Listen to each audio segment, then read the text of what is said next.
I'm gonna take a leak. I'm gonna play a video really quick. Yeah, I'm gonna go for a quick smoke, and I'll come back, and then let's do I'll that. give. You okay with that, Ben? All right, if we're doing that, I'm grabbing a bowl of something to eat.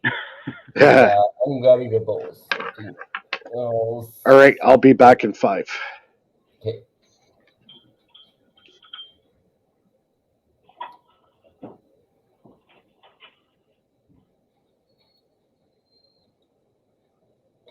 Okay, I'm going to play BurnEye's clip, which I think is pretty relevant. I haven't showed my coil designs yet, but I'm going to play this.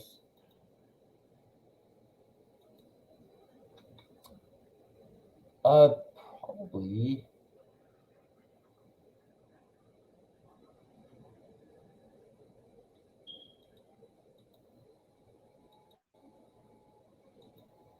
Different volumes. So I can stretch keys across, or I can stretch sounds across the keyboard, and I can stretch them upwards, or I can have a different sample for every key and every level of sensitivity. If it's a sample done at every key at every level of sensitivity at 440, let's say, then you'll get a clean 440 sine wave the whole way through on that instrument. If it's a typical plugin and a typical digital sound, you're going to start destructive editing the moment you get off the original key they programmed that sound at. Might be a little bit difficult to understand, but I'm hoping these visuals help you catch on to what's going on. And what does that mean? That means even when people try to do 440, they're doing destructive editing. So even the guy, like the elite don't like that we play with these frequencies and take them out of pitch. The elite want us to use everything from the box default as is and not mess with it, because that would give them their 440 as clean as they can get to 440, which still is dirty, again, because of the destructive editing. Next, we move into time. Blue shift and red shift, again, happen either at midnight or after every 24-hour cycle. So I put both in here, 24 hours and 12 hours. Beside that are the months, coupled with the zodiacs and the days of the week. So let's look at what just happened with this Travis Scott concert and make sense of it here. All right, we can even go right down to the times, but look at that. It's at the root chakra. It's your lowest chakra. So we're on a day of 396 within a month of 852 to 963, kind of in the middle of it. So we're in a month of the brow and crown chakra, and we're on the day of the root chakra. And I guess we can even go into time and whatnot. And I'm not saying this will tell you something, but it could tell you they may have been doing a ritual for the god of the root chakra or the brow or the crown.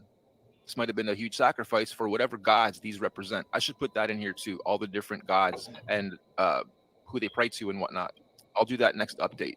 Okay, and next we do have the biostones. I'll let you guys go through and read all those. It's cool how they really match up from color to texture to everything. It's really cool how they match up. Then our atmospheres. I don't know if the ground level should be down here. I'm putting it here because I believe that everything below this frequency is below ground. Ground, troposphere, stratosphere, mesosphere, ionosphere. This is not included in most charts I look up out there. When I look up atmospheres, the ionosphere is very curiously only on a couple. It's usually not there. And we all know that that has a lot to do with a lot of our research anyway. The ionosphere, ions always falling on us, ionic energy, ethereal energy, energy harvesting. It's all from ion. It was from all of this, really. But ionosphere seems to be the big one, and it's not included in most charts. Note that when you guys go look this stuff up. Ionosphere. Okay, next, the vowel sounds that each of these chakras make. This comes in handy if you are doing chants. Gregorian chants is another something I've learned about. They got totally hijacked, ripped apart, perverted. But a lot of the chants start with this. A lot of the churches, priests' chants start with this. Amen. Like everything can be looked at as a good and a bad spell, a good and a bad way to manipulate this stuff. And it makes me wonder what frequencies the churches use. I haven't gone that deep yet to see what frequencies the churches use, but I'm betting they've perverted everything in there as far as the chants and whatnot go too. Transparency is next. 0 being thick, you can't see through it. 100% being fully transparent, you can see right through it. And you can use that as a metaphor for the way you live your life. You're either thick and dirty or you're clear. You're transparent. You have nothing to hide. You're proud. All right, pause it there for a minute. So What yes, a pause it was there, Bernie. What a pause it is. what a pause. It's why when we listen to Ken and it's live music, you just feel that resonance that much more. Is this foreshadowing something? I think. Is it coming to this? What comes next? Me beatboxing? Apparently. Hang on. Let me do it for a little bit until you tell me, until you can yell at me and I can actually hear. Let's go.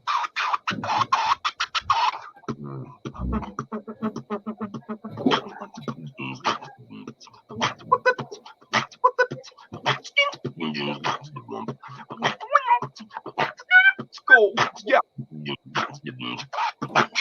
To go.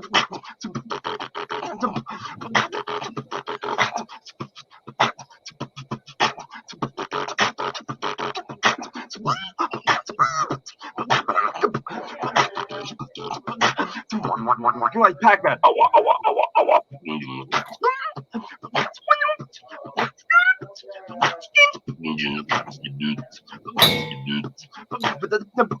Yeah.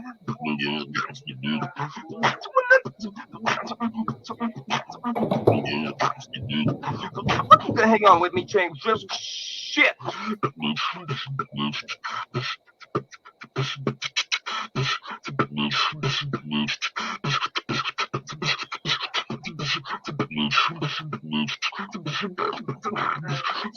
Yo, bro, yo. Hang on, let me do it fast.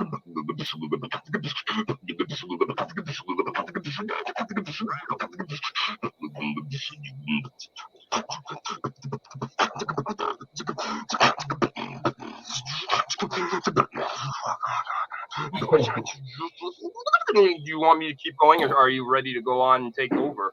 Oh no, I think he wants me to keep going. No, I don't even know. Oh. Go, gang. To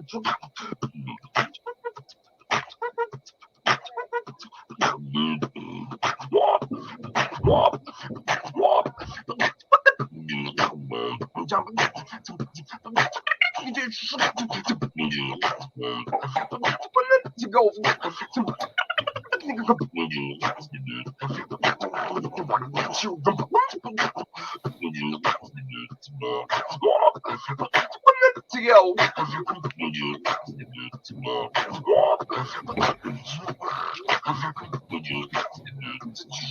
So you want to talk about frequencies, man? Yo.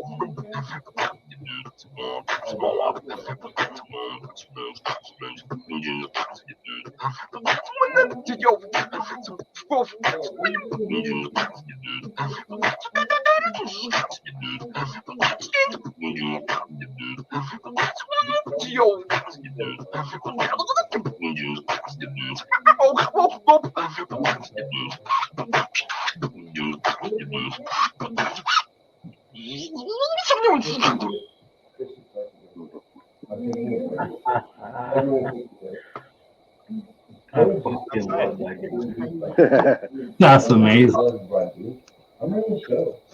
Thanks. Does your voice ever get tired? Like when you're doing that for a prolonged period of time, does your throat ever like get strained or tired or? I use other things, so sometimes I give it a rest while I put the diaphragm in charge. But I don't want to concentrate on too many things all at one time. Otherwise, you can damage if you go further one route. You got to kind of well-round it. So there's a few things, but yeah, with the throat things, I figured that out when I first started. My throat would get dry, but when I balance it out more, like I was saying, it's a lot easier. They're getting tired just watching you do it. Okay, I'm back. That's okay. Here, I'm gonna enjoy it for a real quick one. How many years have you been boxing? Oh yeah, this is still the young thing. I don't know, about 25 years. I'm back. So you get pretty good after a while. People ask me, right? No. Yeah, no, it's just fun. I just do it all the time. My brother got me into it. He was autistic. He used to make sounds. He used to love frequencies. Certain sounds make him comfortable. Yeah. Certain sounds, like that's the thing. Like certain frequencies could be used for the positive or negative, and Yeah. specific weapons Yeah, that can we're- control that and make you feel negative. And anyways, Cole, my brother, would do sound effects. I would make him, and then I got the idea and I heard about beatboxing. So really, he was kind of like the catalyst that got me into it. So I always give him credit. I think we were talking about. Yeah, I think we were talking about this last time. How sound can be used to make your mood change from a negative mood to a positive mood, and also vice Weird versa. as lighting is what It can be used as a weapon. Absolutely. That's it. Music, everybody likes it. It's just a matter of how do you get through to that person sentimentally, or like however they enjoy their music. I mean, that could be a weakness as much as a positive. Yeah. And on that same note, I brought up one that discusses exactly this, where Kanye West, nonetheless, discusses Not happy with using Pete right now. Solfeggios. Kanye is telling us about the 808 being dirty. We're going to watch this together, guys, and I'm going to help break it down a little bit, and we're going to talk some more about solfeggios in general and what he's trying to say.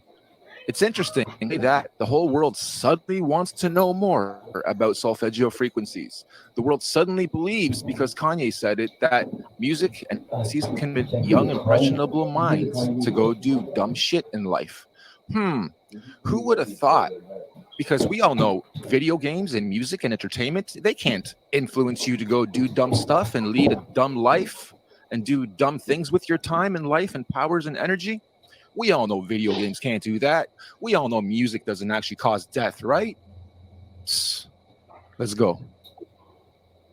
The algorithm, you know what I'm saying? The 808 exists in the lowest chakra of your body. The majority of content that's related to the 808 is killer or sexual content. The original 808s was even off pitch. So that meant it's an actual sound in the track that you don't realize is there that is fucking up your entire frequency. And now today, every time I hear a car come out, it's 808. But if you think about African music and hip hop and what we breakdance to, it was light. It was upbeat. It was drums. All right, so we heard him break it down, and I cannot find the other interview where he's on Letterman talking about solfeggios too. But I kind of want to say, as this is happening, guys, watch out for the hijack. Watch out for any mainstream artist in the next 3 to 6 months or a year try to launch any type of solfeggio good vibrations in their music and market it as such, while at the same time simultaneously pushing death and murder frequencies under it all. Yeah, man, check out my drill album. It's filled with solfeggio frequencies as I yell about my ops and how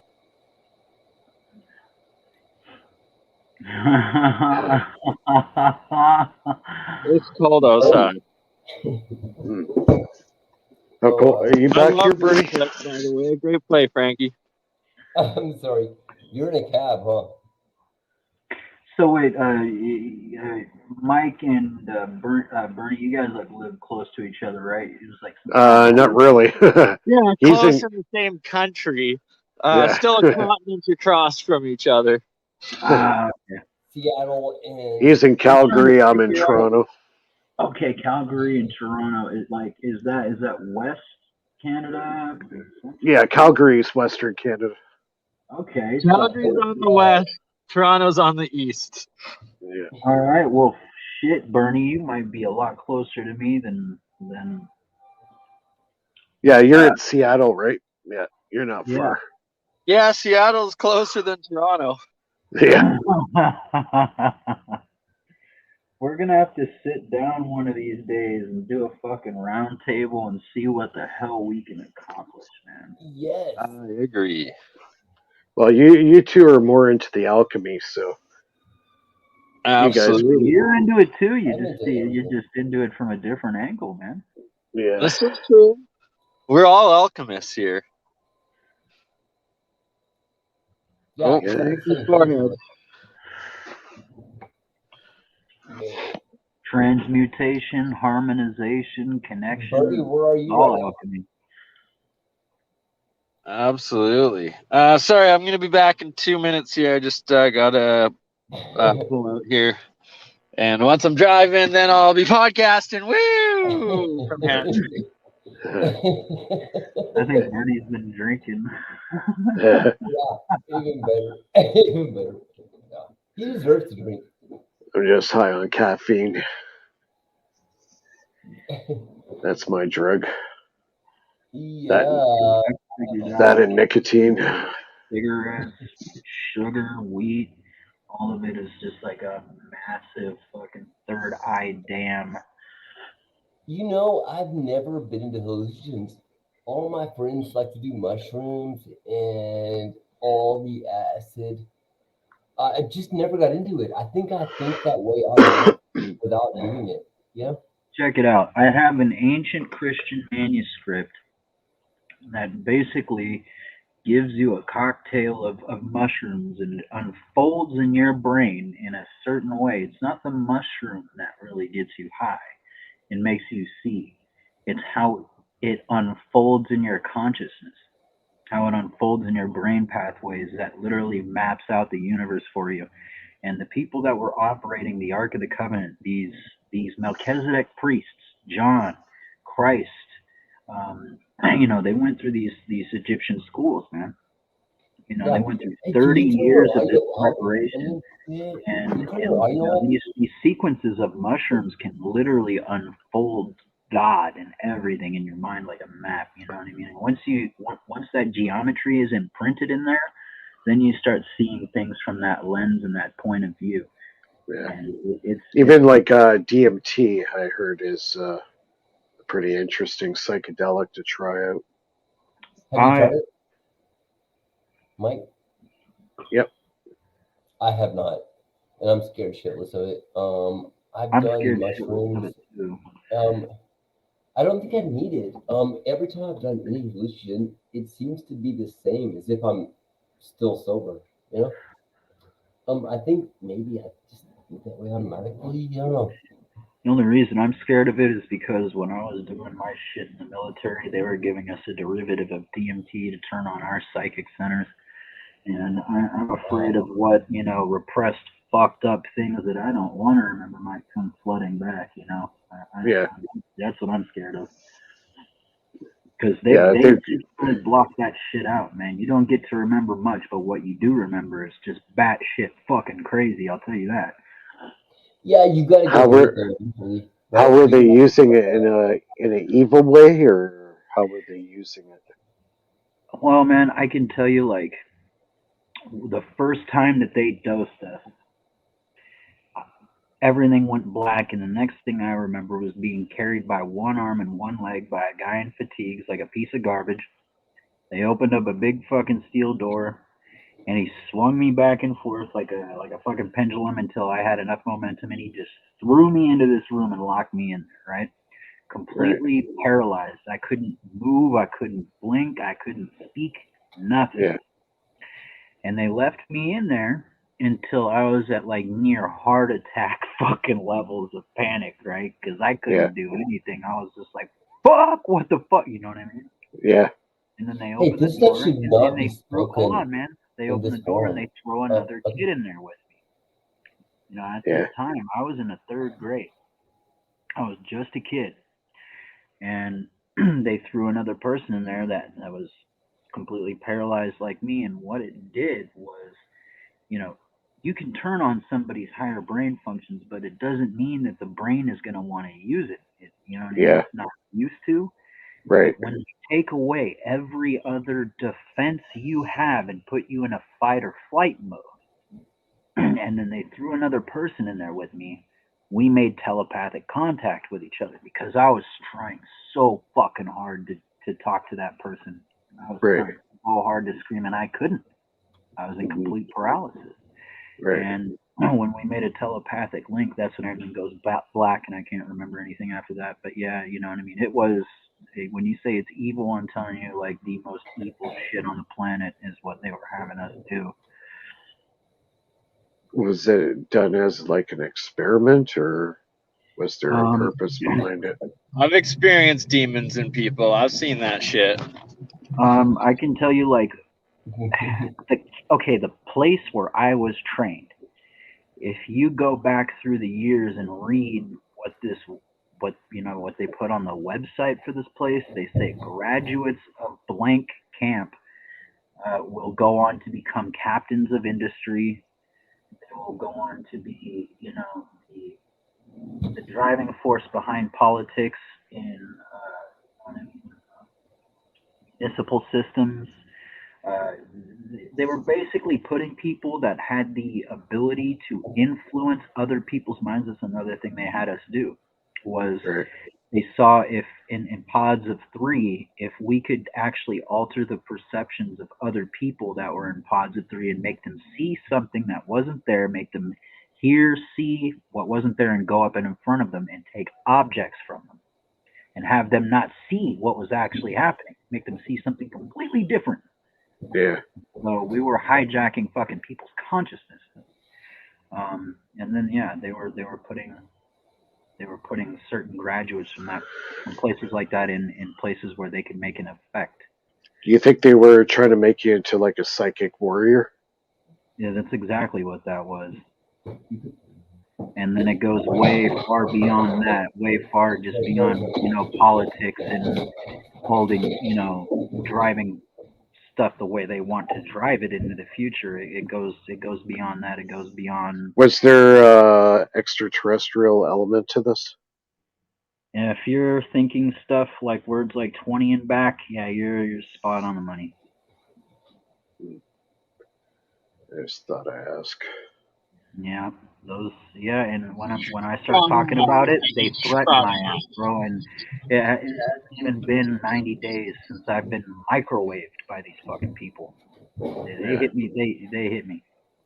Yeah, because I've had several, I guess you could say, contacts right around the time period I was making some huge discoveries in my work. I call him my intergalactic psychotherapist, because that's exactly what he was. And I'm thinking that these are the people that are planting things in my consciousness. Whatever force that is you're talking about, I'm pretty sure they're the ones giving me shit that I'm not even asking for. Well, I think the one who was in contact with me was trying to help me come to grips with the knowledge that I've been given and understand that this whole thing that we call reality, there's such a goes way beyond that. And he was telling me stuff to the point where I knew it wasn't just a voice in my head. He was telling me stuff that obviously I could never come up with. And he was telling me this stuff, and I'm going, okay, if I'm just like talking to myself in my own head, that's one thing. But this, whatever it is telling me stuff that I could not in my wildest dreams come up with. Obviously, this was real. That's I think we're playing for the same team here, man. Yeah. So, Mike, could you tell us about Ingo Swann? Ingo Swann and Pat Price, they were probably the two renowned best remote viewers in history, well, in U.S. History anyways. Pat Price was probably the best. Ingo Swann, probably right up there with Pat Price. Pat Price was killed. Pat Price was murdered by the Russians because he was infiltrating basically the Kremlin with his mind, finding out very sensitive information. Oh, they killed him? And yeah, he was murdered. Yes. And Pat Price knew he was going to get murdered. It was just a matter. He already knew he was marked, and that he would be murdered. Swann? Ingo Swann, I think he died of cancer, but he was also heavily involved with the CIA. Just in your opinion. However gay it is, Ingo Swann's artwork. The Ingo Swann story about the moons of Jupiter. Can you tell that one, Mike? I don't know specifically about that. I think from what he said, there were already bases on the story goes that he remote viewed 3 moons that were yet to be known of Jupiter days before the original. Oh, was it Gemini? One of the satellites went to Jupiter, and like 3 days, or like the next day after he remote viewed them, the satellite verified their existence, or something like that. Yeah, pretty much. Yep. He did many Interesting is things. his. He was actually the Pentagon huge pyramid on Mars. I find that extremely interesting. Yeah, there's a connection. The other big one that really got the attention of the CIA is he was able to move this magnetometer that's in a secret location in the He U.S. broke it. Well, he moved it with his mind, and he was over 4,000 miles away. Oh, I know that there was like a really sensitive needle for, you know what I mean? It's a magnetometer. Detonations. Yes, Yeah, yeah, he magnetometer. broke the fucking thing, yeah. Well, he moved it. I don't think he broke it. I think he did move it, and CIA was all over SRI Institute. He convinced the Pentagon to spend $30 billion over 30 years. Yeah. Well, basically, this magnetometer was so it was in a confined space. It was like in a fortified bunker that there was no way anybody or anything could actually get to this magnetometer. And he was actually able to get into it with his mind and actually alter it. Yeah, there's a really fucking sensitive needle in there that. Yep, and he moved it. Detected vibrations, and he tipped that thing off its scale. Yeah, pretty much, and that's what CIA went friggin' nuts. Yeah, because the Russians had been experimenting with esoteric stuff way more openly than the CIA was. Yeah. And he basically opened a door for the U.S. to really start taking the shit seriously. Yeah. So, hey, what do you guys think about the Maria, the Gorsuch? Yeah, what do you think about her? She seemed to be I able think to that Maria things Gorsuch was basically the mother of, the conception point of the programs that I was in. All of it stemmed from her. She was the very, very start of it. She was an incredibly powerful psychic, and she contacted things that the Germans exploited in ways you can't even begin to imagine. Yeah, she exploited the Vril technology. The Vril. She brought the Draco here, man. Yeah. She brought the Draco she back. Like Tesla, allegedly, alone in a shitty world. The end. And with the Draco, we were able to start cutting consciousness into slices and put them into separate automatons. I mean, we're talking about extreme levels of technology here that are just the scariest, soul-chilling shit you've ever heard in your life. Well, yeah, that's why the Germans were at the cutting edge of technology in the Second World War. But they were doing World stuff. War I and World War II, they had already colonized like a third of these abandoned bases in the solar system, and even that pyramid, that bottom chamber in the pyramid marks those events too, man. It marks the events.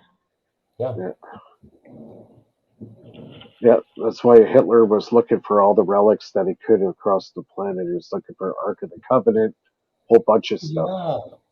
All those Jews that he sacrificed, he ended up getting the Spear of Destiny. That's one thing I do know. Oh, can you describe that?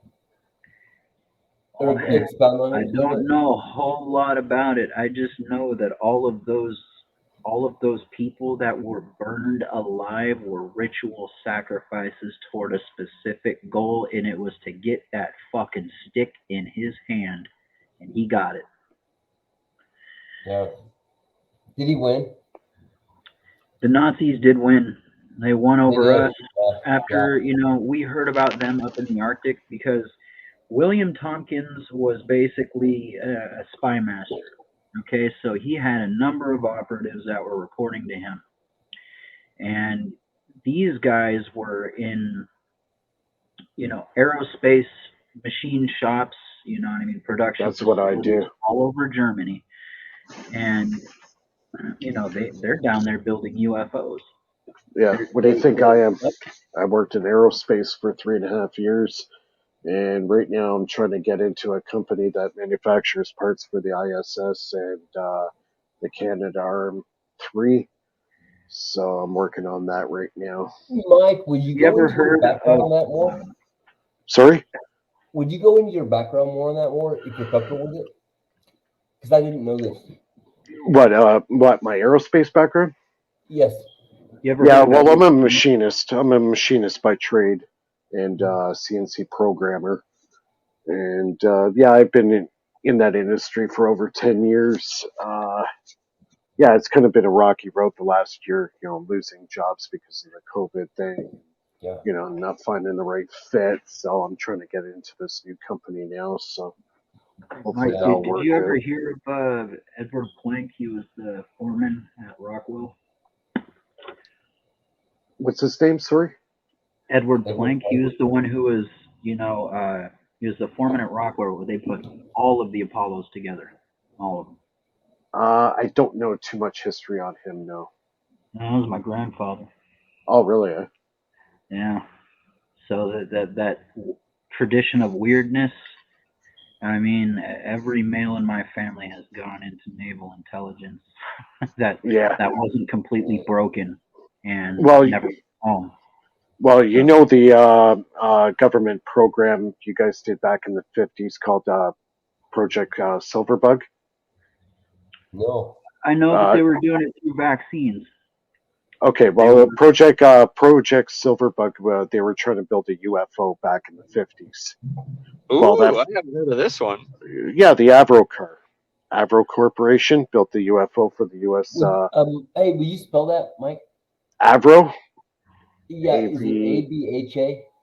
No, A-V-A-R-O, Avro. Thanks.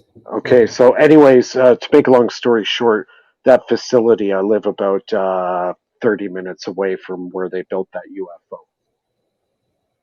UFO.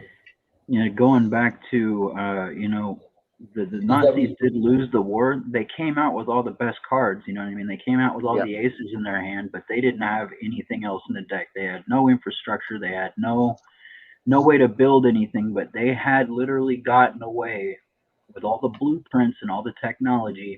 Yeah. They'd gotten a U-boat into orbit. You know what I mean? That was the first thing they slapped in anti-gravity. In the world, though. Was a U-boat because it was buttoned up enough to actually be able to handle space. And they put one up there. So this is why the U.S. Navy ended up getting all this money after the Second World War instead of the Army that was supposed to get it. They funded the Navy instead. And, the people, you know what I mean, like the Joint Chiefs, they did not want to believe William Tompkins when he was coming back with the reports of his people, of what the Germans were really over there building.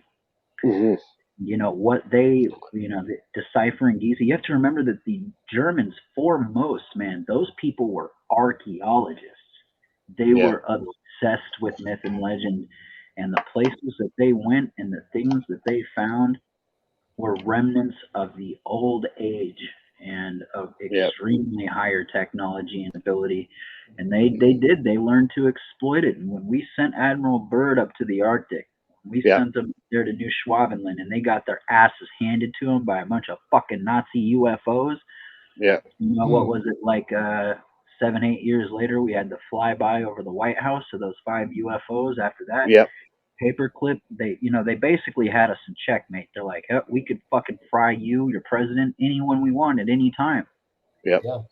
We have what you want, and you have what we want. We want your industry and infrastructure. You want our technology. So that's what happened with paperclip and putting all of those fucking Nazis at the heads of all of the highest orders of research and development in the United States. We started utilizing all of Mengele's research, that fucking twisted horror of a man. And, now the U.S. is the dominant space force in the world. Yeah. See, back in the same era when they were doing Project Silverbug in Toronto, there was a company that was stationed out in Toronto. You might want to look it up. It was called what do you call it, Design X, and they were all ex-Nazi engineers working out of Toronto, and so some of them were working with the guys at Avro, McDonnell Douglas. They were working on the UFO project. They also built a free energy generator. It was called the cold heat generator. Basically, fossil fuel was basically obsolete as of 1957. 70 years later, here we are. Stop saying that out loud, Mike. You shouldn't say that kind of thing out loud. Yeah, no, I have to stay away from researching that type of stuff. I already know enough of what I need to know, but when I start digging in that's when I start getting funny shit happening. They'll kill you. They watch me. They don't want me to. They don't want me to dig into that basket. You know what? I don't really want to dig into it. Yeah. I know enough. Yeah. So yeah, basically the Nazis were all over Toronto back in the 50s. They were everywhere. Yeah. The Vatican, dude. Oh my God. Yeah, it goes pretty deep. Yeah. Yeah. Find out that, you know what I mean, the Pope, and you know what I mean, they're literally setting up fucking places off planet that are just, you know, horror movies, dude. Horror movies, the worst kind of horror movies that you could imagine, man. And just for the intent of pure motherfucking evil and nothing else. Yeah. Oh my God. It doesn't matter. Question for you. I got a question for you. What do you know about the Nephilim? Me? Well, a bit, man. A bit. They're real. They're real. Oh yeah, they're real. And I'm starting to dig through John, you know, the Apocryphon of John, and starting to learn a little bit about Yaldabaoth. Yeah, Book of Enoch is another one you got to look into.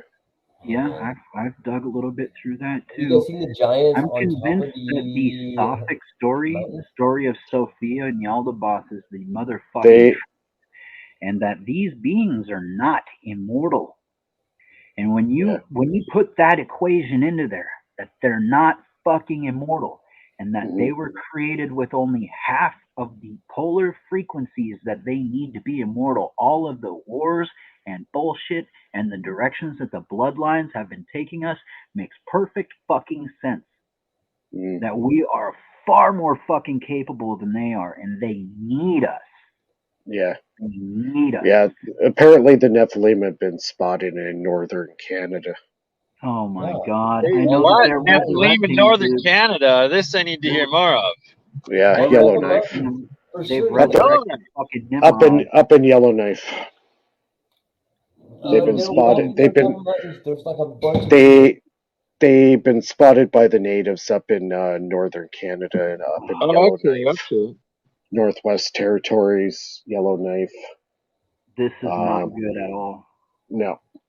I think it is. I think this is going to be a lovely thing.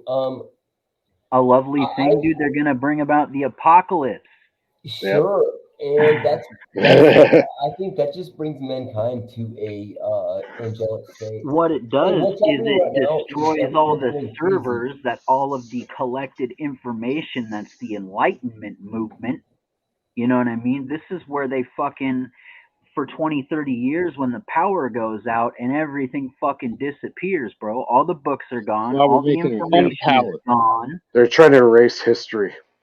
They don't want us to ascend, because if we ascend, that's less food in the demon's lunchbox, man. Yep. It's all a spiritual war. You have to realize it's all a spiritual war. Hey, well, we got to suck it up, because there are giants coming out and walking on top of mountains. There's like 8 videos of it so far. I'll let you know. I'll let you know a little secret right now. I've seen them. Frankie's seen the giants? Yes. I've seen them. Mike? I'd like to hear about that. Yeah. And I had the sighting confirmed by a native. Oh my God. Oh no! It's Dude, the 20, There's good ones and there's 2032, bad ones. man. I 2032 see. is gonna mark the day. I've seen them the last time I've only seen them once, and that was in 1989. Basically, if you see them or anyone sees them and they're still alive, they're good ones because they didn't kill you and they could have. No, dude, they're they're- resurrecting these things, man. This thing was about 32 feet tall.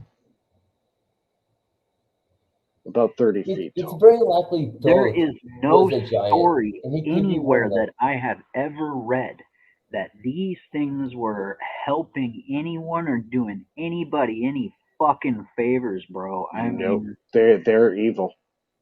Yeah, have you guys heard the thing where Why did they kill you? There's an archaeology. I was in a group. Thank God. I seen him behind a tree. He was watching us, and he took off. Creepy. That's scary. Okay. And never forget the look I got from it. And it was massive, like scary. and I bet you he could have fucking just depolarized your fucking brain with a thought. Oh, yeah. I was just like in shell shock. I was like paralyzed when I saw it. No doubt. Like that's like a deer in a hear headlight. things like It's this. paralyzed with fear. The thing's so big. It's like, are you just gonna kill me now? What's going on? My life No, is no just- longer in my own hands. No, just the sight of it. Just the sight of it was so I've so always far wanted to see out this. there. And Just the thought of it. saying you saw it. I've always wanted to have an experience like this, and I have not.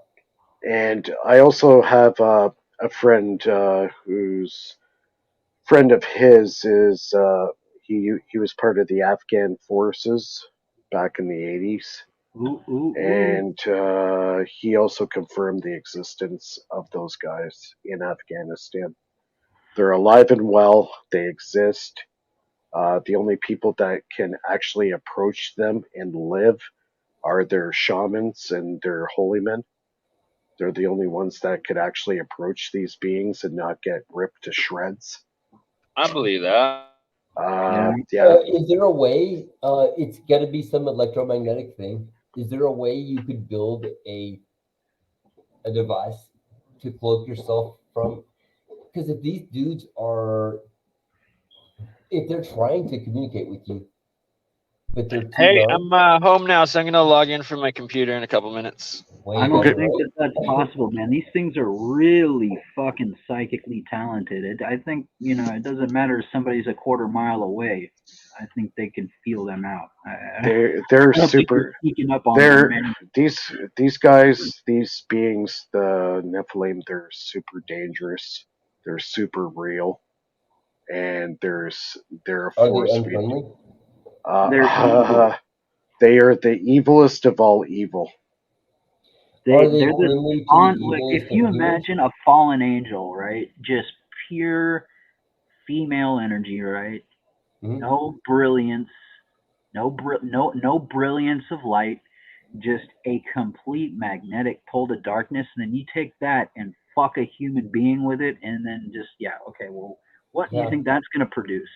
A lot of human beings appear to be that, right? Wouldn't you say?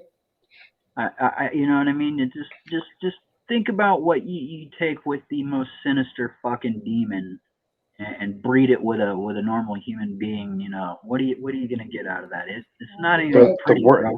The worst nightmare you've ever had. I can't turn off the because then it's part human, and it has the legal ability to really fuck around. Yeah. You know what I mean? You're it's basically your worst nightmare come alive. Except the Great Flood wiped them out for doing this. It didn't wipe them all out. It didn't wipe them all out. John F. Kennedy, Abraham Lincoln as like a thing, like a little playground for presidents and masons. They get to go down into the catacombs where these things are in stasis under incredible, amazing technologies. They never went away. They never went away, man.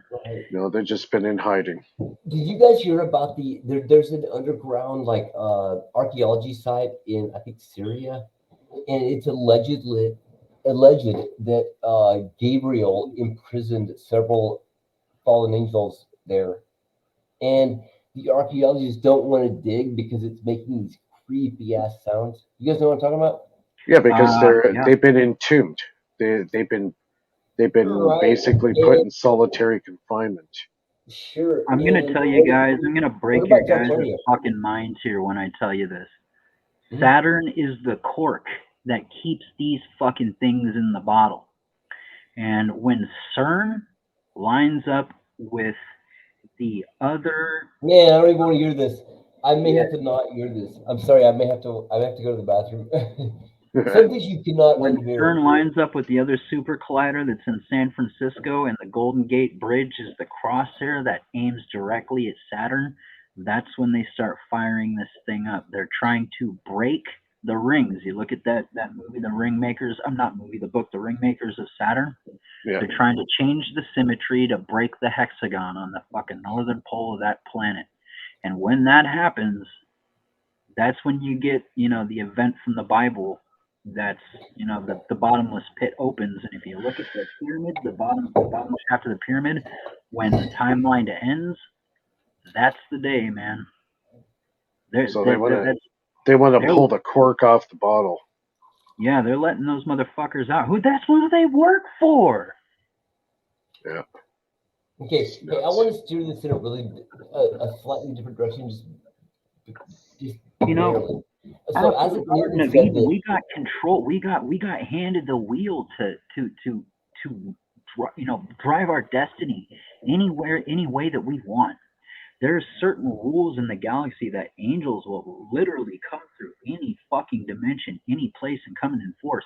And that is, you cannot just enslave a race that has divine mind and divine will. Yeah.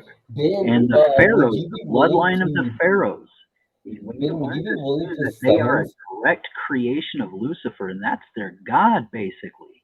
That's their god, and that's who they work for. And when happen, if you listen to stories of the Bible, when actually demons manifest in the flesh, that's when angels come down and start kicking their ass. They're not allowed to come here and fuck around unless humanity brings them here. It has to be our choice. In my curriculum, there's a paper I wrote, and it's like 9 pages long, and it says only by the hands of man. And that's when I really let people understand, like, what they can do, what we can do, and what really come about. Choice by us has to be our choice. It really does. Yeah.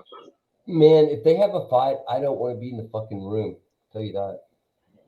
They're bigger than the room. Yeah, if the archangels want to have a fucking, I was told, a fight, a physical fight. I was told by the friend of mine that was part of the Afghan army. The footprint is 8 feet long. Right. Just the foot from the heel to the toe. That's really. You think we're going to stand a chance against something like that? I think righteousness prevails. And it'll be fine. I think that. We'll see. As a collective conscious force not attached to a body, maybe we'll be fine. Yeah, but everything that you think of is Earth, bro, that's gonna be dust in the wind. Maybe. If you look at what the Bible says, I don't necessarily subscribe to the Bible either, actually. But Lead Salad, I gotta let you know. Do you know what this place is? Do you know what this planet is, man? It's nothing divine. It's nothing holy. It's nothing. It's nothing to. I mean, there's exquisite beauty here, but it's nothing holy, bro. And it is destined for annihilation. And I welcome the day when it comes. Maybe everything is, but this solar system is just like a drop of water. I think it is divine and holy. It has a divine reflection. It has divine mechanics. It does. It was created as a mirror of the divine. You see what I'm saying? But it is not divine, and its source is not divine, and I can't wait until it's swept into fucking nothingness. Yeah, Maybe. well, maybe as far as I understand, there's been a major reset on this planet 6 times. So I think number 7 is not too far away. What do you know about that, Mike? What do you know about CERN fucking supposedly catapulting us through fucking different CERN is to the gravity of Earth. It can't be good. You know? Well, basically, they're trying to open up a portal. Is what they're trying to do. They're trying to open up the 4th-dimensional reality. And, so am I. And I think I think I can do it right here. I think they're trying to open up the 4th dimension and let these malevolent entities through. What this guy that I've been researching lately is saying, and even though the stuff he's talking about is batshit fucking crazy, man, it fits into that whole, like, you know what I mean? If you take a square peg and put it through it just fits, man. It really, it just, it's 100% logical fit, what he's saying. And he's talking about they've resurrected Nimrod. And if you look at the weird things they're saying in the Bible about Nimrod, like he's the 8th and the not at the same time, and it's just like, oh, there's just really weird things going on, man. And apparently, like what he was saying is they pulled his soul, or you know what I mean, his imprint out of a fourth dimensional state and put it right back into his fucking original body and resurrected the motherfucker, and with it comes the damn apocalypse. And there's a remote viewing. There's 2 remote viewers that did remote viewing on the pyramid, and it's both of them came up with the exact same conclusion, that it is a device to talk to the divine. And they both said that there was only one alien there, and it was hideous looking.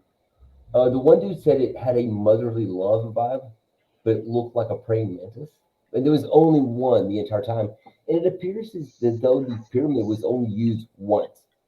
It was made for this one thing, and it's a Tesla coil. That's what they described. It has multiple different functions. It can make rain. It can. It's an orgone generator. Things, but, you know, it was made for what the schools were using it for was the Sabku ritual. Sure. Yeah. Let me ask you this as a great question. One great question. Put in the sarcophagus. Was it made to cause the Great Flood? No. I'm pretty sure that Yaldabaoth caused the Great Flood because my alarm's going off. likes to break the rules. You know, in Atlantis, there was a lot of genetic experimentation. This is where you get all your ancient Egyptian myth of half man, half animal gods. He was trying to, after he like a little child fit, freed us from our oppression and our slavery as a fucking slave race, was trying to put us back, you know what I mean, in line. And by doing that, he was creating several different types of humanity that could be used as a slave force to go back to mining all the fucking gold they want. Yeah. Right. And when he was doing that, he was breaking the rules. So the other demons that were here that settled in the colony of Mu that were basically pacifists, you know what I mean? They didn't want to keep going down. They wanted to get back up. Yeah. You know, a lot of those angels were thrown out just because they didn't choose to fight. You know what I mean? Yeah. So not all of them. And so what is the tree that's the knowledge of good and evil? I would tell you, if you let me fucking tell you. Go ahead. Mu was the one who struck the first blow and dropped a fucking nuke on Atlantis because Lucifer was going to fuck it up for all of them again by taking a free humanity and then re-enslaving. And, you know, the flood came because of it, and I guess Yaldabaoth did that, so, you know, because this is his game. This is his checkerboard. All of this is his bullshit. He did that. And, you know, by the end of it, you know, you have the line of pharaohs were the ones that Lucifer preserved out of it. And, you know, they were giving kingship over humanity, and they've just been running the show ever since. But even the other demons were completely opposing what he was doing because he would have brought the whole thing down. Yeah. Like it's such a seriously convoluted story. But if you want to get the creation tablets, if you want to hear the story of the Egyptian priests and the Nubians, I'll give that to you. And that's a fucking hell of a thing to listen to. Hey, let's do what day is good for you? I'd like to do a show every Monday or Sunday, maybe. And I don't know. I want you to present this stuff. Let's do it. Some days I'm out of it, some days I'm not. You know what I mean? I'm battling a lot of things in my life right now. You know what I mean? Me too, man. Blindness is one of them, and I think it's because I'm doing all this stuff. I can't look at the sun. Am I a vampire now or something? I don't know. Sunlight. So there's something really interesting about the sun. You know, it carries intelligent information, and you know, you should. The sun is hollow. Right. The sun is hollow. I'd like to hear about that. Yeah, the sun is hollow. Everybody thinks the sun has got a mass inside. It's not. It's a basically rotating plasma sphere of energy. It's hollow in the middle.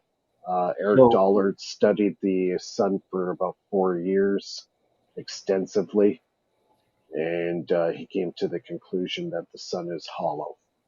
It's like when you take a dodecahedron and you follow its lines and you end up getting the like infinity cross, and I guess like where those intersect in the middle, there's a hollow point. Is that? Yeah. It's hollow. Okay. The sun is hollow. That would mean that the Earth has a hollow point inside of it too, because every planet has the capability of becoming a singularity. Yeah. Well, the Earth is an interesting planet because the center of the Earth is also hollow. It's also got no gravity at the center of the Earth. There is no gravity. Is the Earth a toroid or a sphere? Would you say it's a hollow sphere inside? I've heard that there's like entire huge lattice works of hexagon-shaped lattice works that are near the center of this planet. That it is a completely artificial construct. I mean, yeah, it works like any other planet and has like a nine ether body and everything like that. But I've heard that it's completely artificial. Like, do you have any comment on that? I don't really know too much about that. I do know the Earth is constructed as a magnet and capacitor, all in the same. If you take a look at just a regular magnet, magnetism emanates around the leading edge of the magnet. The center of the magnet is 0 point, same like a toroid. So the center of the donut is basically 0 point.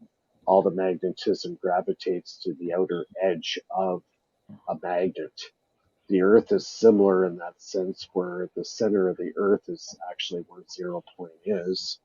That's why there's no gravity there. So if you were to go to the center of the Earth, you'd be floating if there's an open space, which there is.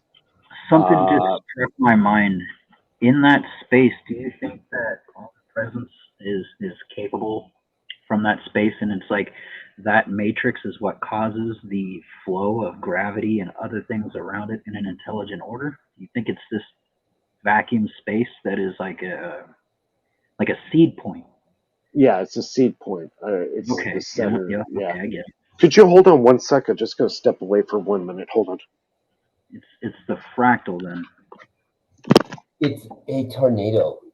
The tornado is the black hole. Yeah, absolutely. Like Nancy Hutchinson actually goes deep into explaining how like the stillness, the 0 point of consciousness is where the free energy, the 0 point energy comes from, the source of it all, the random, or not, that it's not random, the coherent matter and the self-organization.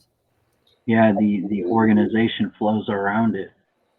It would make sense that it would have to be like a neutral kind of force, but at the same time being the cause and effect of all forces. That that makes a little bit of that makes sense to me.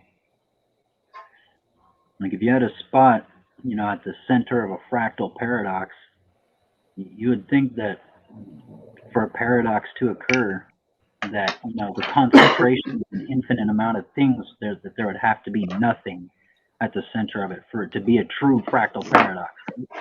You'd have to have that opposite.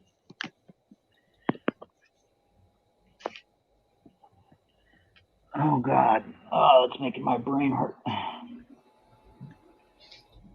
That means that the point in the universe that was void and nothing is pulling at the very center of substance that was created within it. So it is, again, within, without, everything. Yep, paradox. That it makes sense. Everything is damn paradox. It's almost impossible to put in words in a way that's logically sounding.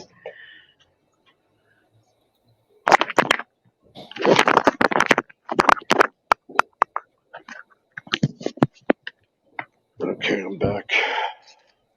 And we're live on my channel now. Oh, you're live on your channel too. That's cool. We've almost been online 3 hours.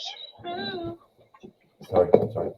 3 hours, and we're just going live on mine. But for those just tuning in, you can watch the entire episode on the Tao of Frankie YouTube channel. For what it's worth, Mike, we'll keep you here as long as we can. I know it's already, 1 a.m. there now? My God. Yeah, 10 after 1. Absolutely way past my bedtime. knowledge you shared so far. I will let you continue. While I stepped away, I'll let... Sorry, say that again? I was saying this show went all over the fucking place, aside from Yeah. gem dropping. That was my fault. Yeah, it's been a ride. Definitely been a ride. It's been okay though, right? Yeah, we covered a lot of territory, that's for sure. Yeah, I was trying to keep it on the coils. I have a lot of coil stuff to talk about with you and Bernie. I'm not sure if I can now because I'm too... Take it. What? You can share. What? Oh, nothing's changed. I guess I could. I'm losing. Oh yeah, we are live on my stupid monetized channel. You're right. Frick that. Gosh darn it. No, that's okay. I screwed up by doing that. I do have a few things to share. I could just do it tomorrow too. I don't have the video on.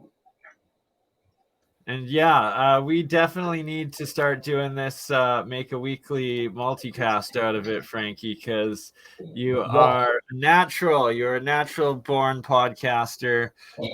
This is pretty epic first stream. All full 3 hours are available on the Tao of Frankie YouTube channel. Who's tuning in on my channel with it just starting out. Frankie is epic, as is our Ben and Mike with Faraday Research. All awesome guests tonight. Yeah, I think we opened up the genie's bottle tonight. Man, I didn't even know this was gonna happen either. Let me show you. I could play a video and let you guys talk. What would you rather do? I have to prepare to show you. I need to show you something. I have to prepare. I could play a video or let you guys talk.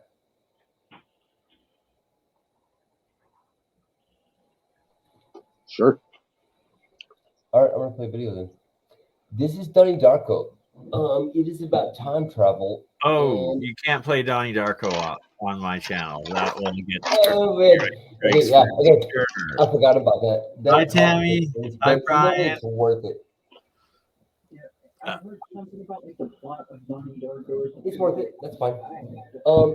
Give me a second. I'm gonna play your channel, which I want recorded on here anyway, so I can use it for a documentary later. That's my plan.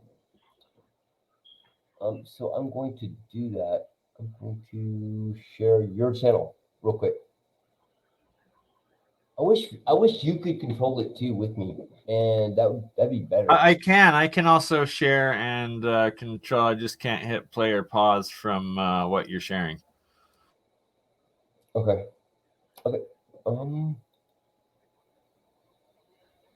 If you text me, I can, or I can put my chick doing it. I have to go walk my dog real quick. Even though that sounds stupid, it's important to me. Nothing is stupid, and especially walking your pets, your dog. That's a routine. That's part of the family. There's nothing wrong with that. Okay, so you want me to take over and DJ a video for a few minutes while you take the dog out for a run? Yeah. Or? Do you want to do it, or I can play video too? Yeah, I can do it. Mike, here, yeah, let's load up Mike's page here quickly so we can go over your most recent Atom motor build there, Mike. Yeah. The work in progress. Always, right? See, and you are an alchemist because an alchemist work is never done. It's always in progress. Yep, 20 years in the making. The point is that I think that we can knowledge of exchange of energies may be a, I think that may help us figure out a little bit of making the thing, you know what I mean? It is an integral component. You know what I mean? Ben, are you able to get closer to your microphone? It's just a little low on the sound.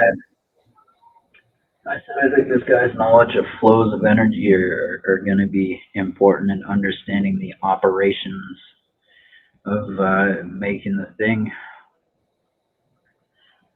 Oh yeah, Mike is a next level self-taught electrical engineer, aka autodidactic electrical engineer. All the way around, so I got a total of 10 magnets. Yeah, the things he was talking about was really impressive to me. Hooked up in there. It's actually, in for that is I need enough of a pulse that I can actually pick it up with my reed switch. So now I can back off on the reed switch pretty far. So it won't, I can dial in my timing a lot better. Before we get into this, now I'm getting into some serious high power. So if you don't know electrical theory or you don't have any experience in electronics, stay away from this. It can be potentially dangerous. Okay, so I'm going to be starting to do disclaimers in all my videos now. I'm getting into some ridiculously high power. If you're not experienced, I've been educating myself for the last 20 years in this stuff, so I know what I'm doing, and I'm relatively safe when operating electrical devices of this kind. So if you don't know what you're doing and you don't understand what I'm doing, don't even attempt to build it until you understand electrical theory. You watch a lot of videos. Eric Dollar teaches you about electricity and how it works, and you have to educate yourself first before you get involved in this. I've been at this for like I said, like 20 years. So I know what I'm doing. I know how to stay safe. I know how to prevent myself from getting electrocuted. From time to time, I do make a stupid mistake and I get a jolt. So even someone who's experienced can still get hurt doing this. So if you're unsure about this stuff, don't even attempt to build stuff like this, because it can be potentially dangerous for you.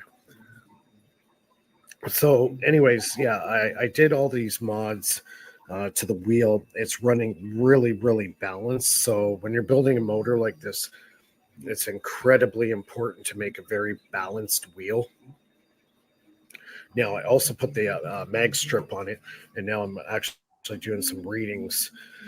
So I pumped up the power. I really advanced the timing on this, and I was able to get this motor to spin over 4,200 RPMs. So we're talking some major power here now. And that's why I'm doing these disclaimers now, because I'm getting into such a high speed. If your magnets aren't attached to the wheel properly, they can be like little missiles coming off if they fail. So I'm going to just fire it up. I'll just kind of show you. I'm also going to show you this induction coil. It's about 1 pound of copper wire, 14 gauge. I got one of those big LED lights, and I'm just going to set it right beside the wheel as it's spinning. And this wheel is going to be generating quite a bit of power. I have measured about 4 volts coming off it. Now I plan to get about 3 or 4 of these made and have them lined up all the way around the wheel and generate extra power, which I can feed back into the system to make it essentially run basically indefinitely. Now I'm getting Oh my God. so efficient that it's basically going to be, well, I got as low as 20 milliamps at 24 volts, which is really impressive. It's basically just running on voltage. It's running, eventually I think I can get it down to the microwatts of power consumption. So if you have a car battery, 2 car batteries hooked up, make 24 volts, this thing would run for probably a month, maybe longer, because it takes so little power to actually run it. I'm powering up almost 30 watts of the ballast lights. So that can be used to charge up your off-the-grid home or whatever, and basically sustain the whole system indefinitely. It continuously would run self-running system. So I'm just going to fire it up just to show you how well it's running now. All right, I'll get it spinning.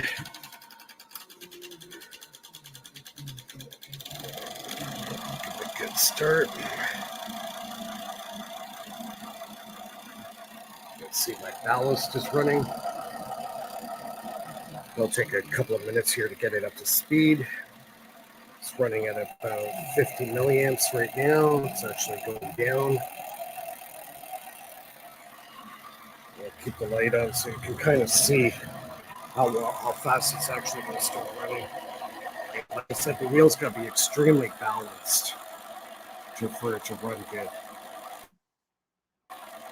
And we'll do a speed test on it. We'll get the RPM up, because it's now acting like almost like a flywheel too. We got that centrifugal force in there. So let's see.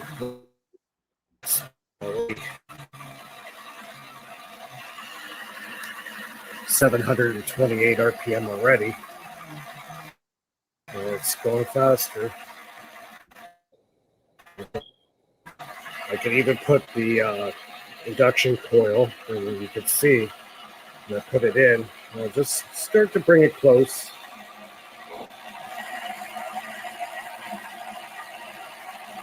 If anyone is getting time delay, it's because we're and all the magnets are all facing north, and I'm still able to light this up. So it's pulsing, so it's creating actually an AC current, but enough to actually light up this blue LED light. Look how bright it is.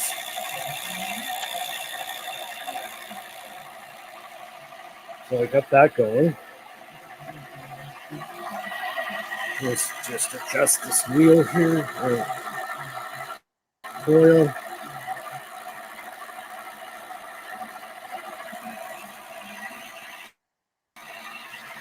We're at 40 milliamps. Lights are all running good. I'm going to put the timing in. I'm going to advance it. I'm going to just draw a little bit more current. I don't have to push much. Get it closer, and it just takes off now.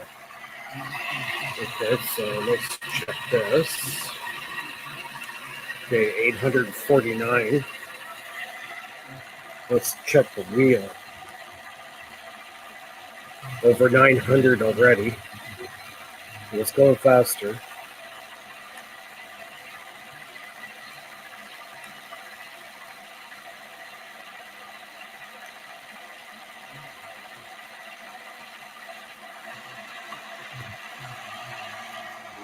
Let's get this a little bit closer. Now it's got the amps. Start lower. I'm going to take this out of here for now.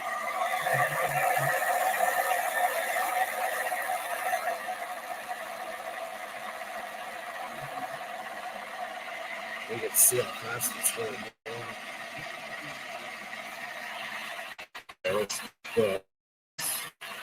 So I think it's going 950.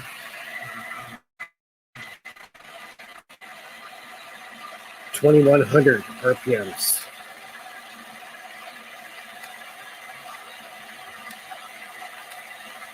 2163. Mike, you're a wizard.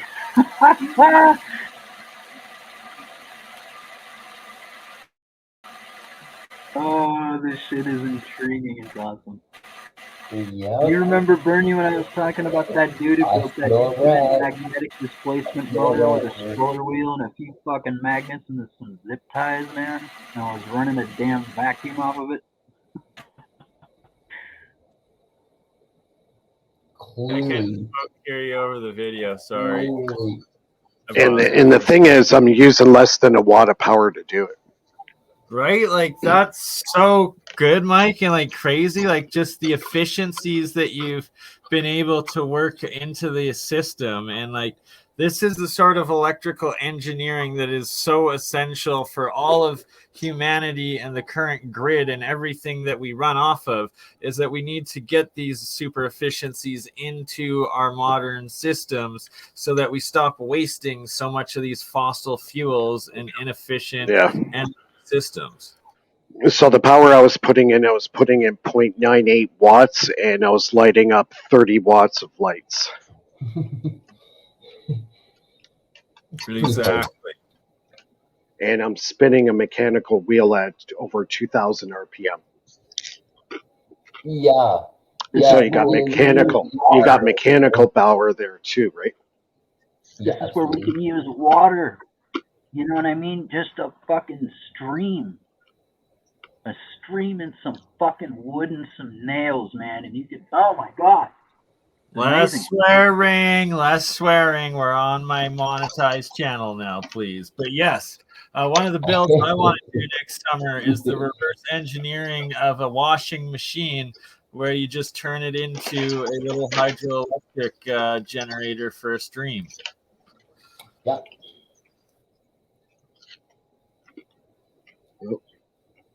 Absolutely, man.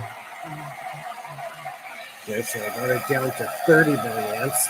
See, now we got all this inertia built up in the wheel. So in lens effect, if you were to grab that shaft, lens effect takes place. The amperage should go way up. It should go like to 10 or 12 or whatever. I'm going to slow it down, and you can see. Watch. I'm slowing it down. Look. Very little.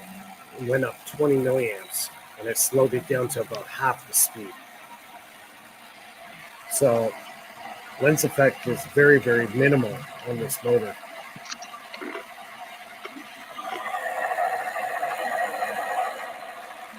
And also my neons are going. This one Mike, could you explain? Those are the piezos there. Mike, could you explain for the layman, like my sister or someone I'm trying to introduce to this, what lens law is and how this is benefiting or changing? Well, lens affects all motors. So when you either put a mechanical load or electrical load on the circuit, what happens is the input current increases exponentially. So that's the way the motors are designed.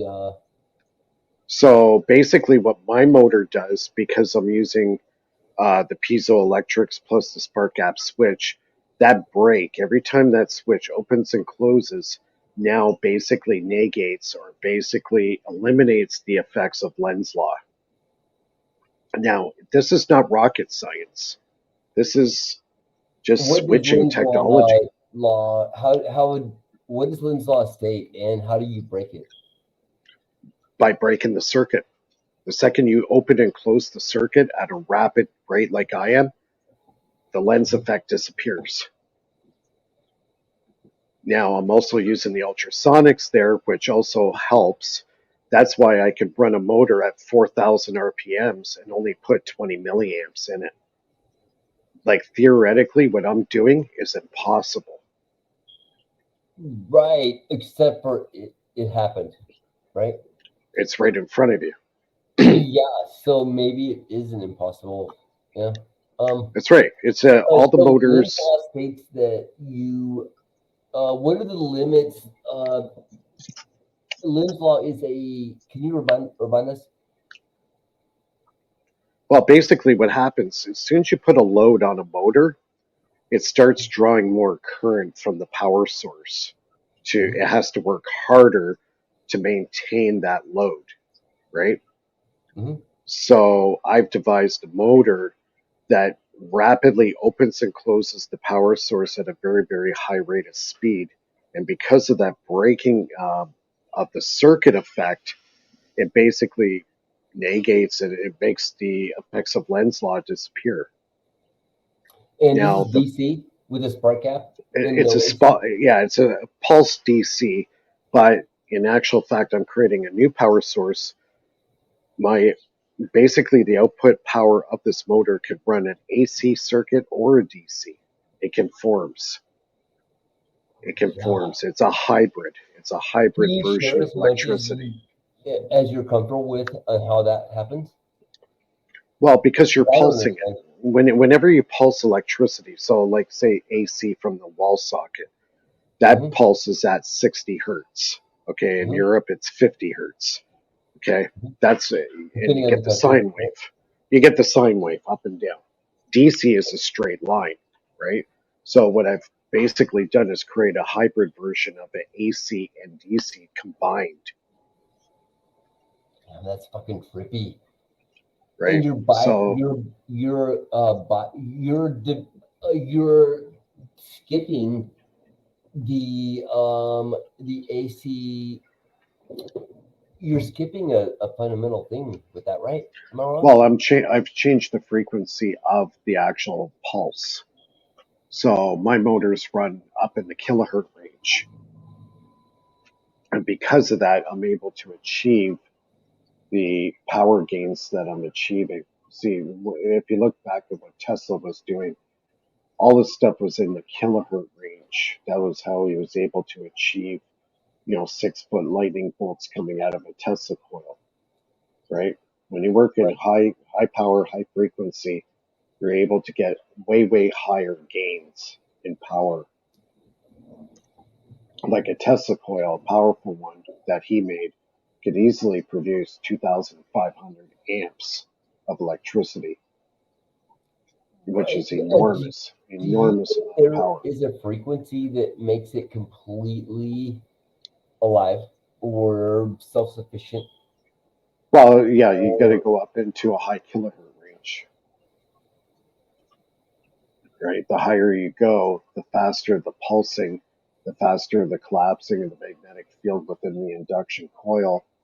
That's where the gains are made. That's where people say you access 0 point or, the quantum flux or all these different, names that people have come up with over time. Right. Let me ask you one last question real quick, and then I'll let you guys do your thing, and I'm gonna probably sign off if I can. Can I plug a rodent coil, which I've built many of, and I have a bunch of weird variations? Can I plug them into a speaker? You could do so. I would be very careful with that because you're using. Well, yeah, it depends on the frequency. See, rodent coils, you want to run in the kilohertz range. So if you do that, say with a signal generator, if you have a signal generator, you can start experimenting. Yeah, you can start experimenting with that. But I also would add a piezo. I'm a little farther ahead than I'm way behind you, but I'm farther ahead as far as most people. What if I were a layman and I wanted to, let's say I wanted to send my friend who doesn't know anything about this a rodent coil, which I've built many of them, and I told him to plug this into a speaker. As long as you have an appliance like a magnetic ball, spinning water, you could you could put an artificial appliance next to it and then run. Like I could go online. Let's say I hook up my rodent coil to a speaker wire. Yeah. And I go online and I go to a frequency generator online and I play 432 hertz. Or 108 sounds better. It's like it's a lower, something I could deal with all day, Or the Schumann frequency is pretty fucking cool, And I just play that on there. Yeah, you just experiment, man. You have to experiment. Right. I didn't learn this stuff overnight. It's years and years of experimentation, learning. I had to learn right from square one. I had nobody to refer to. Too much. I'm asking for all your years of experience in one fucking question, which of course that doesn't work that way, right? Yeah, Perfect. Let's have more loaded questions. Give us all your secrets, Michael. That's not what I said. It's not enough hours in the day. It's just years and years of experimentation. Grab a pickaxe. Let's fucking mine his brain. I want to show my friends that aren't into this how profound it is, and I can't. And I'm asking. Well, let's present this to a kindergartner. You see what I'm saying? That's what I feel like to me. Let's make this obvious to a kindergartner because it is that obvious, actually, right? It's not easy. This stuff is advanced. Sure. This is why Tesla was shut down. He was taking the energy thing and it was going way too far. And the power brokers at that time were deathly scared of this technology getting out. That's why they stopped him and suppressed him. And he died a poor man. No. Can you start this generator? Like I asked in the private chat, can you start this off of Hutchison's little Tartar battery? Or are you able Probably could, yeah. I don't know what that is. Dude, if you can achieve that, that is fucking liberation right there. Mm-hmm. Yep. Bust it out. See, this motor doesn't require current. It requires very little current to actually run. It runs on energy, not power. Oh, fuck. I feel like I'm like ground zero for some fucking amazing shit right here, And it's not. See, look how simple the device is. Yes, dude, right there. I have seen this device. Did you go on YouTube before and build a wood apparatus with a fucking stroller wheel and some magnets and do infinite displacement? Because exactly what I'm looking at right now, I've seen somebody take just magnets, copper wire, and run a fucking vacuum off of it. Bernie, I have to take a break for. Oh my god! Yeah, that was only on YouTube for about. Sorry. See, it's not. It's not the device itself that's complicated. What's complicated is understanding the power, how the power works. As soon as you understand what power is, how it's manifested into the third dimensional reality, how the ether plays in a part of this, how magnetism plays in a part of this, how electromotive force plays in the part of this, and when you understand these concepts, you can do amazing things with such a simple device. Bernie, rewind. Whoever's playing this video, rewind it just 25-30 seconds and look at that 5-star pattern. Yeah, it's a wheel from a walker. I bought 2 wheels from a walker, and I modified it. See, all the devices I build them in a way that you can go to Home Depot, Canadian Tire, or whatever auto parts depot and put it together. I want a device that anybody at home with a little bit of mechanical knowledge can buy the stuff and put it together. Right. And that's my goal. Exactly, Mike. That's so Simplify key to the it, design.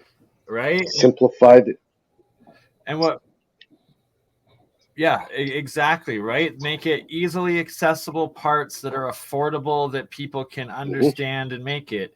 And what Ben was bringing up, it's 100% the crucial. Like if we can then get these things running off the Hutchin batteries, that combined is a pretty powerful unit that's going to power a decent amount of things. Like, you know, it'll at least power like a trailer with all the lights and stuff in it forever if it's LEDs and like a little fan in it and stuff. Or that's even right now.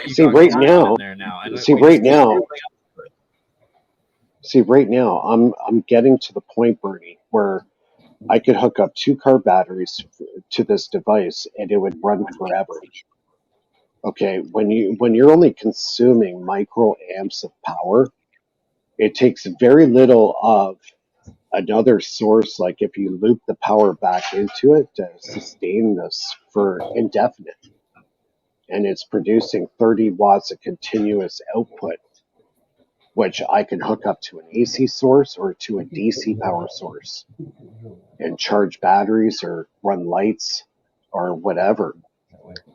I'm getting to the point where huge, like either or AC or DC.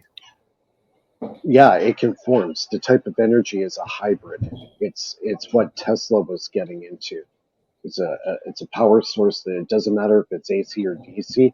It's like the power itself knows what it is. It conforms to whatever it's going into. Like I could take a Tesla plasma ball and I can light light bulbs with one wire, no ground. I can take the ground wire, hold it up in the air, and use counter space as the ground. You know, Tesla was talking about living entities, you know what I mean, that you can tap into for energy. Be careful, use them wisely, they're alive. Mm-hmm. Dude, you're getting into some stuff here that is just fucking major. Yeah. As soon as you understand what counter space is and how to access energy from counter space, you have endless power, period. It's endless. Yeah. It's just you have to start from the beginning. You have to start from Faraday, go into Maxwell, Steinmetz, Heaviside. All these guys, you have to study basically the godfathers of electricity, real electrical science, real electrical science. Real electrical science died in 1929 when Steinmetz died. After Steinmetz, then the Einsteiners took over and made a total botchery of the electrical industry. And that's why we're in the situation we are now today. We're picking up the pieces from 100 years ago. God. I don't even have to really know what counter space is. Just just having a esoteric foundation, understanding that like as long as you have a positive and a negative equal force, like working on an etheric level like that, dude, you're right. It's never gonna stop. That's an infinite source of power. You know what I mean? Like I'm at a preschool level of understanding, and I still get what you're saying. Like that's really huge.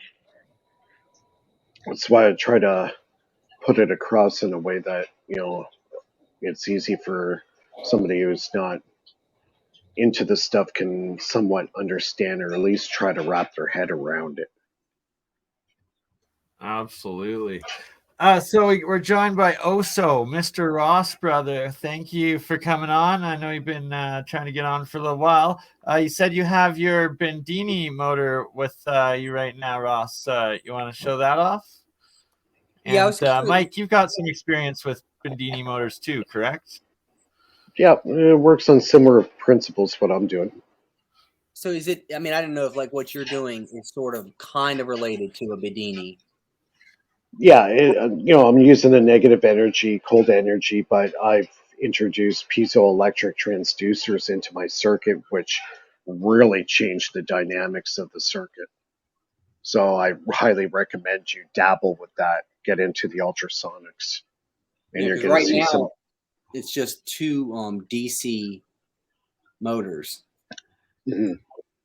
and like one is the run motor, and then this is the charge motor. Yeah. And the crazy thing is the Bedini motor. It's called I guess it's called a bifilar. Yeah, bifilar coil. Yeah. Oh yeah, the bifilar coils are the key to unlocking our universe. And it so when one runs it, and then as it's running, it's literally charging the charge battery. Did you know that? Oh yeah, that's the key I've part. been The around that stuff for 20 years. See, and I'm doing. This is the key part of a lot of the real free energy or over unity or extreme or over efficient systems is that it's running on a battery, but no, it's running off a battery, but it's then charging another battery that then goes into it. So it's like it's refilling itself as it's using it. So it's not actually cheating or yeah. I'll let you see my motor is basically almost running on zero current, and I got it up to about 4,000 RPMs on about 25 to 30 milliamps of input. So I'm putting in 0.98 watts into the system, and I'm getting 30 watts out. Anybody that's watching this, man, just stop and give these guys a round of fucking applause, man. They deserve every bit of it. And so I'm going to show you. So this is a neodymium metal magnet, a ball magnet. And so it's shaped about the right size as this. And the crazy thing is, like, it'll spin this thing so fast. And what Mike was just using another coil with LED lights, which I don't have, but if you get a coil with an LED light close to it while it's spinning, it actually has enough, I guess, I don't know if you call it back EMF or whatever, but enough to power a light. And I also find this pretty crazy that it doesn't have to touch. Like, I can be like a distance away from the magnet, and it will still spin it, and it will actually spin faster as I am farther away. Moving it. The toroid. It's almost like there's like a lens effect. Like, it's like the magnetic is coming out, and like it's focusing on like a certain point. So it's almost like, if you think about it, like, this is another one of my theories, is that if we figure this out, I mean, and this is a totally separate technology, but like with like years ago, humans had like candles and stuff, and that's all we had, and then we came out with electricity and lights and the light bulb, and then we also later came out with the flashlight, and then later we came out with the laser. And it's all based off the same thing. It's just focusing light. So my theory is that if you could figure it out, you could turn a magnet into a focused beam, where you could literally, like, I'm moving this magnet, like, right, next to the Bedini motor.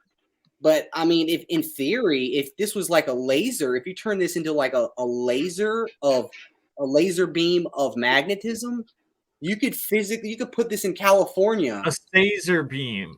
And send a laser. That's sound, not magnet. My bad. Yeah, but I'm not saying like an actual like a light laser. It would be like a beam of magnetic energy. I got you.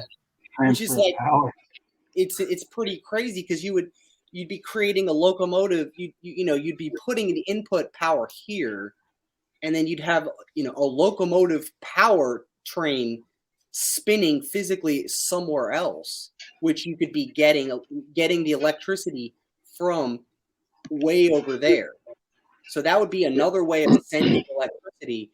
Like, I was thinking like an application like this. You know, I was in the military. I don't know if did you know I was in the Air Force? And I was you had mentioned that a bit, but you got quite the story to tell yet. We're gonna have to do a full episode with Mr. Ross, the good story to tell. I was thinking because you know, when I was in the military and we were deployed overseas in the Middle East, a lot of places we didn't have like electricity to plug into, and a lot of times we had batteries and things, and you'd have maybe solar to like recharge your batteries. But like, think about like if you had like a really big neodymium magnet in like a backpack on a soldier, and everywhere they go, there's like a power station up in the space pointing a laser beam of magnetism at the soldier's backpack, spinning this huge neodymium magnet in their backpack, and it's just creating electricity. So everywhere they go, they're always getting electricity, no matter what mountain in Afghanistan. They could be all, you know, Libya. Wherever you are on terra firma, you'll be able to get energy beamed down to you from above. Yeah, so all the soldiers would have like their late, you know, like laser scopes, their night vision, their walk. I like it for civilians. Let's do this for the civilian people. Yeah. I just got mine is thinking like military tech. So that's just kind of how I stepping out for a minute, Mike. You still be back? Yeah, I'm just gonna go for a quick smoke. I'll be right back. All right, so you want me to fire it up real quick just so you kind of 100%. We want to see this run, Ross. Let's get her done. So like I just have this little CD here where I put this little cup, so like it's kind of can spin. Yeah. And like it keeps it in position for it to spin, sort of thing in there. Yeah, so it doesn't kind of like roll away or whatever. Let me plug this into a battery. And I'm not going to hook up the second battery because this would go to the second battery, this one. But I'm not going to hook that up. I'm just going to leave that just clipped over here. I'm just going to have the run battery going. And then you can see this light up. Like it's going beep, pulsing really, really fast pulsing. It's trying to like send out a magnetic signal. And so I'll show you. So then when it, oh shoot. Warning, nothing ever goes according to plan while you're live streaming. Yeah. If it actually even works, then you've done more than chances are it was supposed to be. A little bit of oil might help to create a little seal to keep it there, but also give it that lubrication to spin. Yeah, it'll eventually go. No, you'll get it. Yeah. We have full faith in you. It's close. I just want to show you how fast it can really get up to once it does get spinning.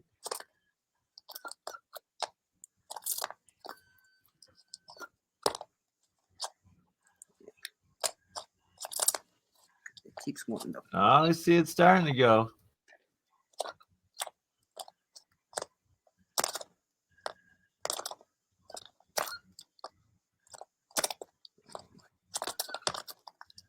Oh shit! It was so. Yeah, I might have to do that trick with the oil. I'm gonna have to find some oil around here. You just need to put a ball bearing on top of it from a fucking anything. You can get a ball bearing and just create a thing to where that ball bearing sits on top and holds it in there, and you're golden. So you just reminded me of our last night's stream when you brought up Ezekiel's wheel, the wheel within a wheel, and it's like that could also be ball bearings essentially, or geos. Wheel within a wheel, dude. That's a gyroscope invention and ball bearings in ancient antiquity. Although chances are it was a field within a field within a field, and one of those hyperdimensional craft. But just saying, who knows? I've never understood the wheel within a wheel thing. Like, I knew it was something important, but now I get it. Holy shit.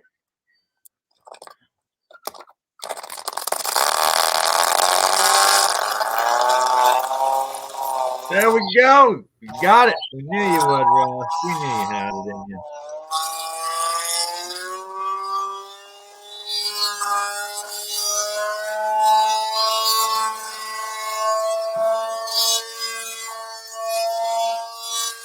You guys are looking at the Masonic double-headed eagle right there.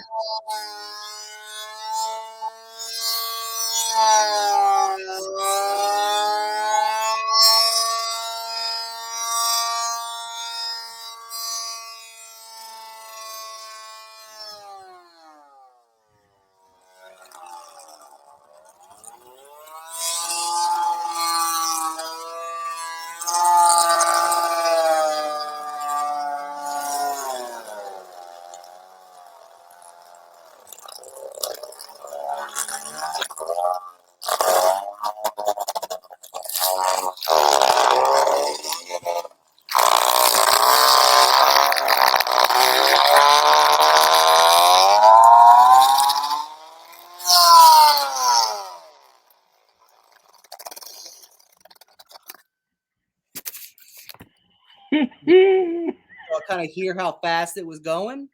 Yeah. Oh yeah, definitely heard that RPM running. Yeah, it's like insane RPMs when that thing gets up and going. And you notice how I was like focusing, like it's at a certain point that it you know what I mean? The signal gets to it right. Yeah, it's the toroid field, man. It's crazy that like, I mean, that really has me thinking that you can at some point in the future, someone's going to figure out how to, you know, focus a magnetic beam. And another crazy thing I thought up, like because you know how like magnets can't pick up aluminum or copper or gold or silver. Like imagine if you could like create a magnet that change like it.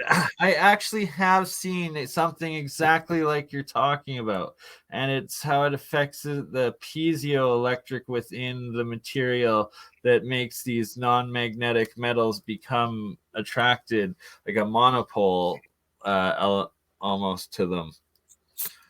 Yeah, I mean, could you imagine how much money you could make if you made a magnet, an electromagnet that could just pick up, or even not just pick up, but like pick up gold, little microscopic gold powder out in those, like the Klondike and all these different places that all these gold miners go, and they're using all these water flumes and stuff to try to separate a little bit of gold out. If you had electromagnet over top of that and all that dirt and water was flowing down and it picked up every tiny little shred of gold powder up off, so none of it was lost, like 100% was found, instead of now like 1% is found, like 99% of it gets washed down into the river so, or whatever, like 90% of it and 10% you find. That right there would be a huge thing, you know. But I mean, that's just what Mike I'm thinking. was talking about a guy who had a magnet that did actually pick up gold, but like it would screw you up if you were near it, though.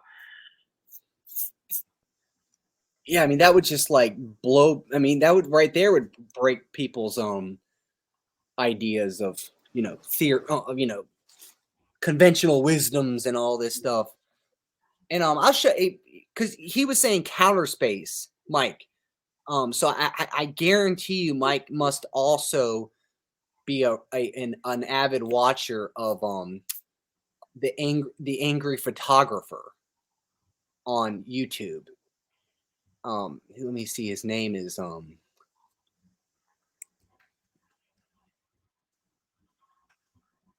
his actual name on YouTube is like Theoria, which is spelled T. Theoria Apophysis, Ken Wheeler, Uncle Yeah. Kenny, a tattooed monkey, right? Yeah, exactly. So he's kind of the guy that got me into that whole like counter space and stuff. And so, yeah, I do think Mike is right. I think they're like the fact that atoms themselves are like perpetual motion machines. They always are moving. Right? Yeah. Like that came to me, that understanding, like from like a young child. I was like, wait, how, like, why are we trying to claim that there's no such thing as perpetual motion? Like atoms, like mass, everything is in the universe is essentially perpetual. And then when you take two magnets together, like, permanent magnets, and they like want to come together, they want to accelerate together. I mean, that right there is also proof that there's like this underlying, like Mike said, counter space that's just constantly there, that's just gobbling up space. If you could somehow tap into that type of thing, that right there would be exactly. That's why it's the 0 point. When I hear 0 point, I understand that it's the shape of the 0 in the very center. That is where you get to that counter space, and then you're tapping from the counter space. You're pulling it in from the 0 into our manifestation of reality and dimension. I don't mean to sound ridiculous, but your heart is a counter space pump. Yeah. You know what I mean? The toroidal field it generates, it's a perfect example. And I even have right here a magnetic a supercell that guy Ken Wheeler, I even signed it, Ken Wheeler. Magnet lens. But the problem is it broke right here, and all the liquid most of the liquid came out. Oh, the ferrofluid. Yeah, the ferrofluid. So I don't have much ferrofluid in there anymore, except a tiny bit.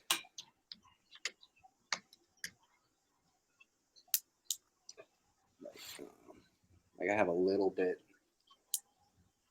Like I got LED lights around it, and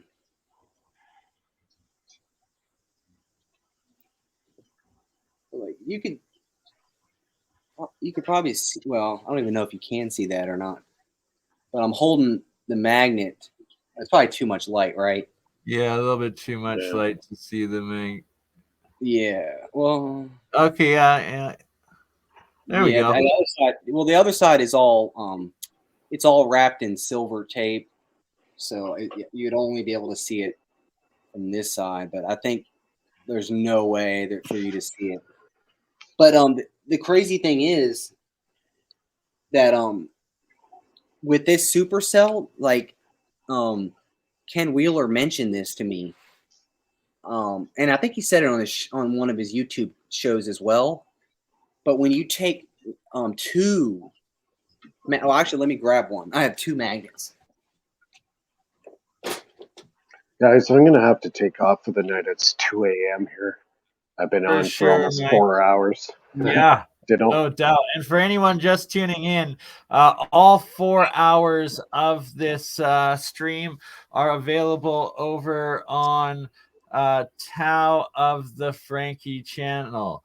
I will post the link in the chat in a minute. Thank you so much, Mike, for being with us. If you're available tomorrow evening, I'll be doing another stream. I will send you the link too, good sir. And all right, sounds good. Good seeing you, Mike. All right, Mike. Thanks, brother. Okay, guys. Thanks. On YouTube. Take care. Much love, brother. And Bernie, so this yes, sir. These two magnets. So if you take these two magnets under the supercell, and with just one by itself, you could see that there's the north and the south pole, and then in the very center, I guess you'd call it the singularity, or where all the magnetism is basically like kind of like 0 points essentially. Yeah, it's like a bathtub. The neutral zone. Yeah, it's like a bathtub drain. I kind of think of. It's like a perpetual drain, and but if you take another magnet under the supercell and bring them together, like not just one or one. You take them. I see what you're saying. Have two forced together from their against their poles, and then add a third coming into those two. No, just two. Yeah, so you just take two, and then like they want you see how they want to come together. They want to come together. And the craziest thing, this is what happens under the cell. You can see this. So one is a magnet, and one's a magnet. You can see, the 0 point in between. There's a 0 point in between this and a 0 point in between this. And then the crazy thing is, when you bring them together, the North Pole to the South Pole, in the very center, what appears is a fucking spiraling, swirling vortex. It's another fucking singularity, 0 point in between the two magnets. So the two magnets are trying to come to that point that's in between them. And the fields actually almost look identical to an owl's face with the two eyes and where the intersects of those two toroidal fields coming together. Yeah, but isn't that crazy? But he's proven it with two magnets, and you could see it physically underneath of it with your own two eyes. Like there's no way of like denying that or faking it. It's just like in front of your face. And that's just one magnet. But he never shows what happens when you take two magnets and bring them together. Because there's a 0 point in between. So there's no longer a 0 point in between this magnet, and there's no longer a 0 point in between this magnet. The 0 point ends up in between both of them, and now both of these are trying to come together at this imaginary, what we think as humans, invisible point. But you can see it on the supercell. That's the only way you can see it. It just magically appears in between the two magnets. Like that. It looks just like that, but it's in between the two magnets. And you can see the two magnets are trying to come towards that. They're not trying to come towards each other. They're both trying to come towards that invisible center point. That's what they're trying to do. You get it? Oh, yeah. Isn't that insane? It is, right? Like the secret magnetism, like magnetism. Like you can't have electricity without magnetism, and the magnetic forces are almost twice as strong as the electric forces. Yet in modern electrical engineering designing, barely ever do we talk about the magnetic properties of it. Yeah, well, it's been basically up until now. Yeah, it's only been up till now until whoever invented that supercell, that we've never been able to actually see it, like physically see what's going on. And so with these supercells that whoever invented, I don't think Ken Wheeler invented them. He basically is one of the first. It was his buddy that invented it. He does several videos giving credit to the guy that actually sent him the original one.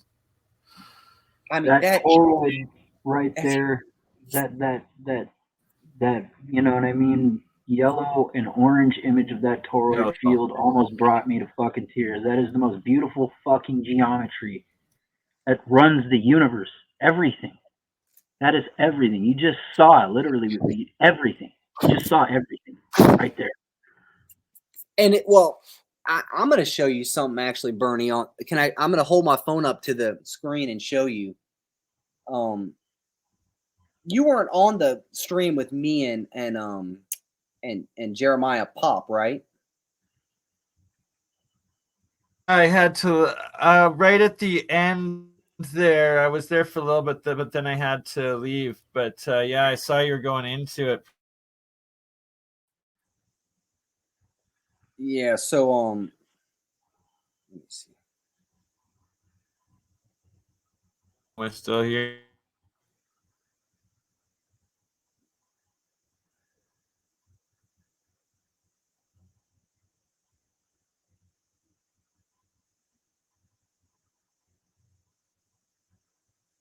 That is a lens into reality, man.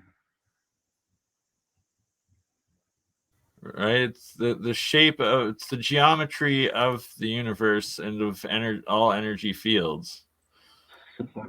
Yeah, can I show you my friend's theory of what the yes, sir. You are on. So this is his theory of what the Tesla's 369 Tesla's 1 through 9 equation shows this motion. I like that. This is like there you go. A little bit to your right, maybe, if you hold it. Like this. Bring it over. There you go. And then tilt it just a little bit more up to get the sunlight reflection. There we go. Yeah, pretty good there. But like that's the proton and the neutron right there, or the proton and electron. There is no neutral charge or neutron. It's just positive. Yeah. I like that geometry of this simulation that you got running there. Your friend's cracking the code. Yeah, and the X, see the X, Y, and Z right there? That's the 3 dimensions of the universe, the X, Y, and Z. That's the matrix that the universe Yeah. And somehow God, see what you're actually showing is so important and profound to those that actually understand what we're looking at. Yeah, so that's, he calls them the PSO structure, based on the word ellipsograph.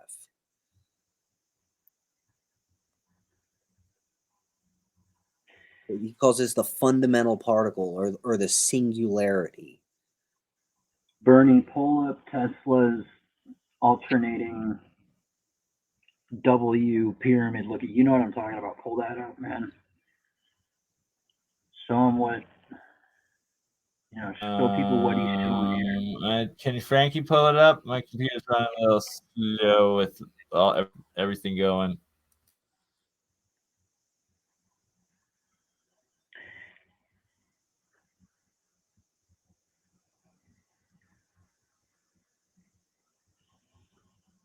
Here, I can pull up an image of it.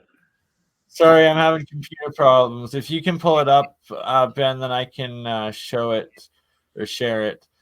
I'll share it real quick. Yeah, and yeah, you're showing that Tesla's pretty much showing that is the freaking universe right there. Here's a good example of it.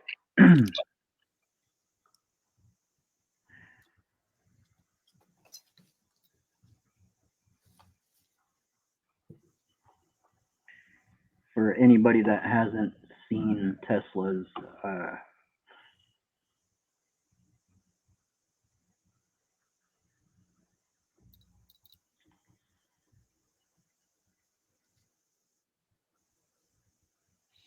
now I gotta start my cam.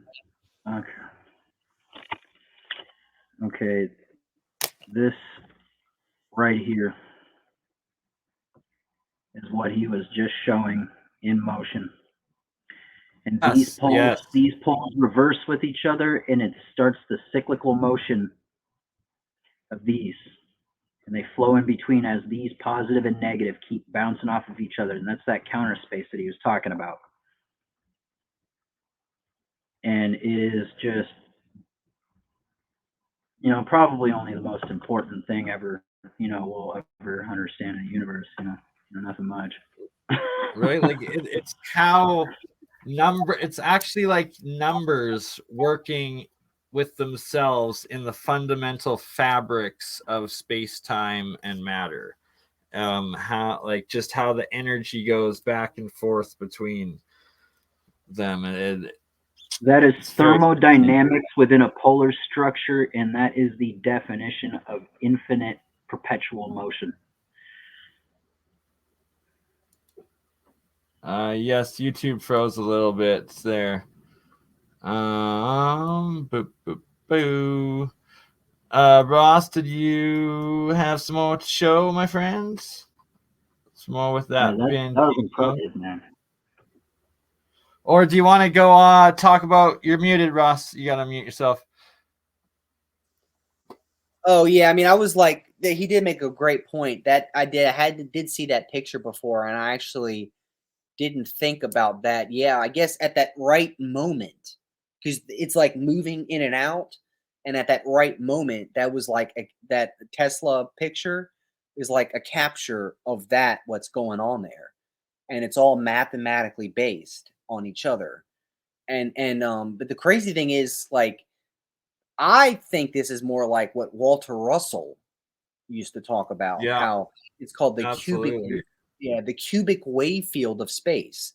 So everything is just a magnetic, I mean, not a magnet, but it's a mirror image. So everything is just a mirror image of itself in these 3 dimensions. That's the fundamental crazy thing, is that all those 3 things that are bouncing in and out, they're like the 3 quarks, the muon, the gluon, and whatever the third quark, those 3 quarks, and how they always, physicists are always saying, we can't separate the quarks. It's impossible. You know, no matter how much infinite energy we use, you can't, because they're the same thing. It's just a mirror reflection of each other. Like when you stand in a mirror and you're like, oh, that looks like me. And you put up your left hand, and then that other guy in the mirror puts up his right hand, and he's like, no, I'm me and you're you. And you know what I mean? So no, like you're looking at each other and holding up, you know, you have reflection. And it's like the guy in the mirror is like, I'm the real me, you're the reflection. And I'm like, no, I'm the real me, you're the, you know. So it's sort of like, that's the craziest thing, is that's kind of our reality. The whole reality, everything to the most fundamental physics, all the way down to the atom, is just like a mirror reflection of itself, kind of bouncing off these 3. Right, like a fractal reflection.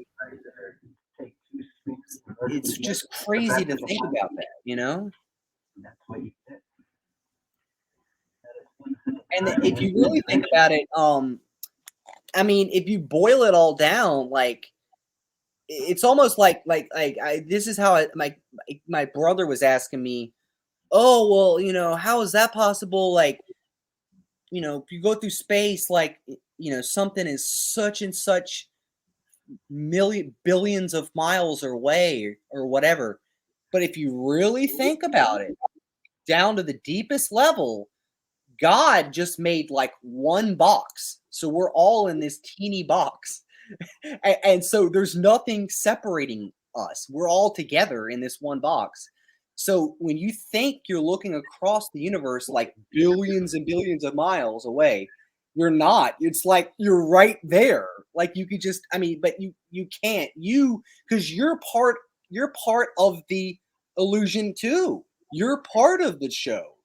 So you're in the box. You're a reflection in the box. You're like a self-absorbed reflection, and it's all, you know, it starts off with like one box. It reflects off of each other, off of all the walls of the box, creates, you know, eight more cubes in that one cube. And then now there's 8 different cubes in that one cube.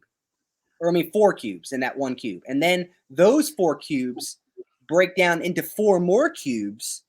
And then those 4 cubes broke down into 4 more cubes, and it keeps happening. It's just a reflection of a reflection of a reflection of a reflection of a reflection of a reflection down to infinity. So that's all. When we look at our atoms and stuff like that, we just keep seeing. The deeper we see more stuff, and we're like, how is that possible? It's just because it's the all only thing that can be possible. Yeah, and I mean, if you think about it, so how big does it go? Like, I mean, I guess I don't even want to use the word big. I mean, how, like, we could just be like a reflection down. What level of reflection are we at? That is controlled solely by the consciousness that observes it. These are base Hermetic principles. These are the teachings of Thoth and Hermes. Yeah, the people who built the pyramid. Yeah. Have you dug into Hermetic philosophy yet, also? Have a what? Have you dug into Hermetic philosophy yet? No, more. follow Walter Russell is the main kind of one and then also Ken Wheeler. The Egyptian god Thoth, if you want to call him a god, he wasn't a god. He's the one who really explains this fundamentally for what it really is.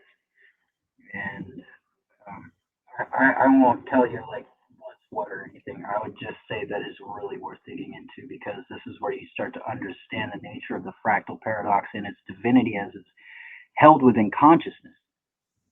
That, you know, what's generating it is the mind that observes it. Yeah, that's crazy. I mean, so it's like it's like we're being like thought into existence as above, so below. Yeah, from somewhere else. And Alex Dunn mentions hermetics is a must, and I have to agree with him.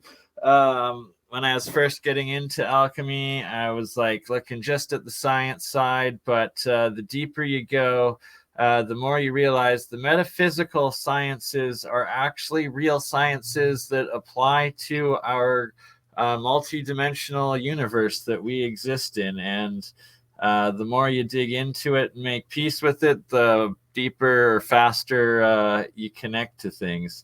And shout out to Dan Winter, CJDV, MMAC, PMG fam, saying, and Dan Winter does absolutely great work with the golden ratio, phi, Fibonacci, and so much more, the geometries of it all, and plasma.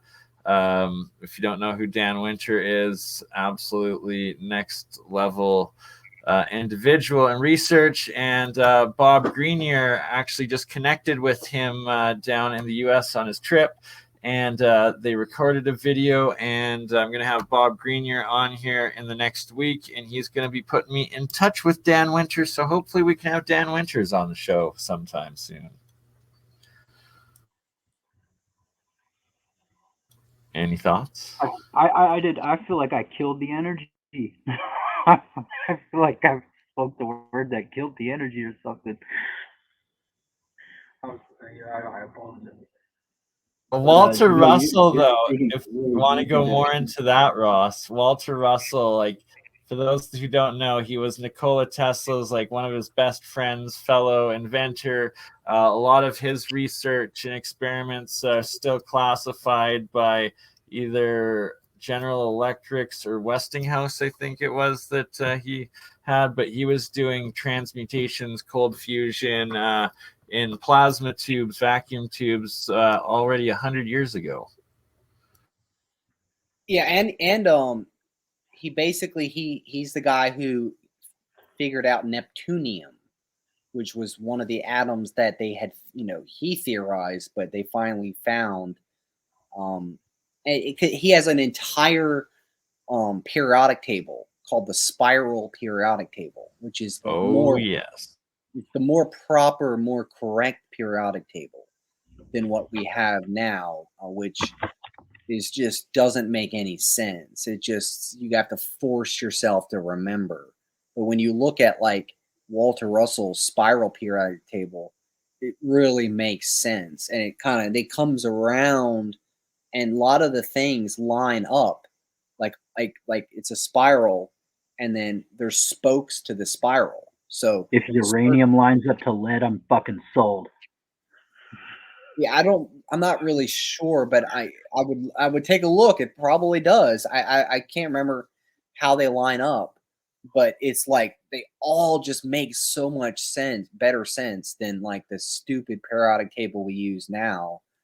And were you watching me go over this last night in my stream where I said the identical thing when showing Walter Russell's vortex-based periodic table? Yeah, this guy was unbelievable.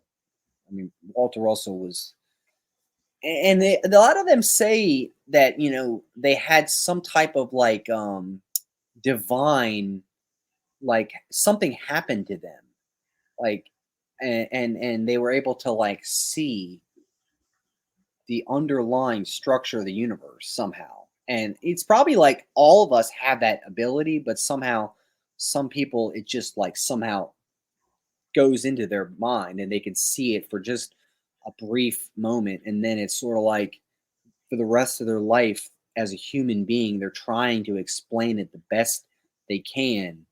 And I had a friend say that this is a good statement. He said, not only is the universe stranger than we imagine, it's stranger than we can imagine. Because we as human beings, like our brains are not that powerful. So like, even if God tries to tell us like how the universe works, I mean, our meager, feeble little monkey human brains just aren't that powerful to really actually fully get it, because it's just so strange. Like it's, I mean, it's you know, that's kind of how it probably is what happens. They get some No, sort of you're right. That's why, epiphany. like, a lot of divine information comes through dreams. You have to, your subconscious has to like accept it passively, and then it slowly filters into your conscious. And whether or not you're like really left brained or right brained also makes a huge difference on how much of a grasp you're going to really see of the underlying motions in the universe that make sense. Occult training is really important for these types of things. And a lot of it's also inference, because I mean, I don't want to say like Einstein's wrong. I mean, because a lot of the stuff he was, and like Ken Wheeler always says, he made the correct observation but incorrect conclusion or something. I forgot how he said it, but it was you know, the idea that like space is like this, I guess he it's this three-dimensional, which I do think it is a three-dimensional lattice, but that it kind of like bends and stuff, you know, how that's how he said it was like a membrane that bends, and you know, we should be able to see that. And then it's, and then they ended up, they thought they saw that in the you know, in the whatever, like the Michelson, I forgot which experiment it was called, the Michael Morley experiment, I think is what it called. But he was, yeah, he was on the right track, and he thought, you know, these ideas that he said, like the relativity and stuff, it turns out that the mathematical equations work, but it's not really the correct explanation of what's really going on. But that's what set in motion this mental conundrum that all these physicists have to this very day, where they get into these crazy ideas like membrane theory and string theory and all this. They and you know, because they think about like time is changing and time is flexible and all this kind of stuff. It ends up really just eating up your mind. Like you get so wrapped up in the weeds of this, and that's basically what happened to all of them. That's where we are now. We're on this long progression of scientists and physicists over the last 150 years, where they just got stuck in this weird mental conundrum where they're trying to theorize, well, if time changes, then this should be the case, and all this stuff. It should come back to zero. The universe should have had a big bang, and all this kind of, it's all based off of like they think they know what's going on, but I don't think they really do know what's going on. They kind of just Some of them do, and dude, if they're not lying, there's a Masonic sword to their throat. Well, there's a lot of that too. I mean, yeah, there's obviously we're all humans, so they got, you know, people. I mean, you even see in politics, people can fool themselves. You know, yeah, it's sad, but yeah, that is definitely, yeah, it's that's a sad part of.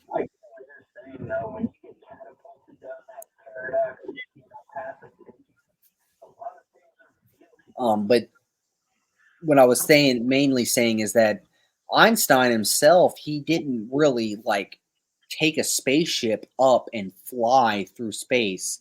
and prove that time changed and all, you know, he just kind of like assumed it because, okay, if this happens, if I take a light and I bounce it off a mirror and this happens and it takes this much time, but if I do it, you know, and he basically just did all these assumptions that there must be the theory of relativity.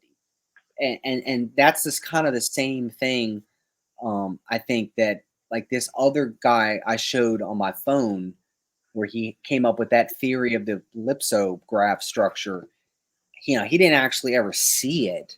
It's just sort of like he's theorized it, that this must be the case. This must be what's happening down at the deepest levels of quantum mechanics. That this must be the fundamental underlying structure that's going on. I'll tell you what, his theory is, if not correct, if that wasn't the Tesla model, he's goddamn close. He's right. He's got the motion right, that's for sure. Yeah, I mean, isn't it like I'll even stop it like in mid flight, like it's so crazy because all the different shapes like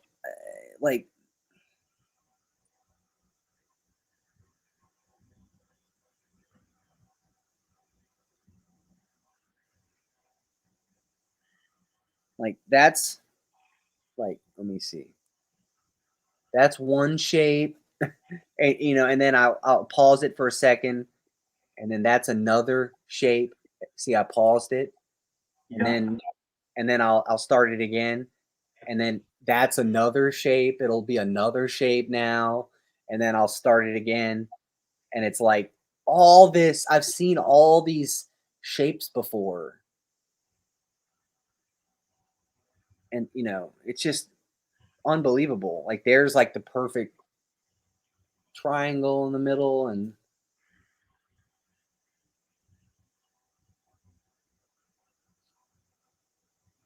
it's incredible, you know. You come from you're on the completely other walk of the path that I am, you know what I mean? I came, like, I was an atheist for 27 years, and then I had a really weird spiritual experience that I used to laugh at people about when they fucking talked about, and I ended up becoming an illuminated master. So, you know, like, my theories on this stuff come from, you know, like pyramid schools and, you know, ancient Egyptian mysticism. And then you get, you know, these guys in science, you know, you're doing it a completely other way, and we end up crossing at the same exact path. You know what I mean? It's incredible to me. I feel like no matter what, we're destined to figure this shit out. Ain't anybody gonna stop us either. Yeah, I mean, he always joked. The guy I'm talking about is Mike Marsden. I mean, he has never published any of his stuff. He's not known. He's not famous or anything. He's just some random physicist that's been, you know, he worked for the government think tanks and stuff, and then he's in private sector. And but he says he's never invented anything. He says he just takes advantage of Mother Nature, what Mother Nature already invented. So that's all we really are doing is none of us really invent anything. We just kind of figure things out that's already there.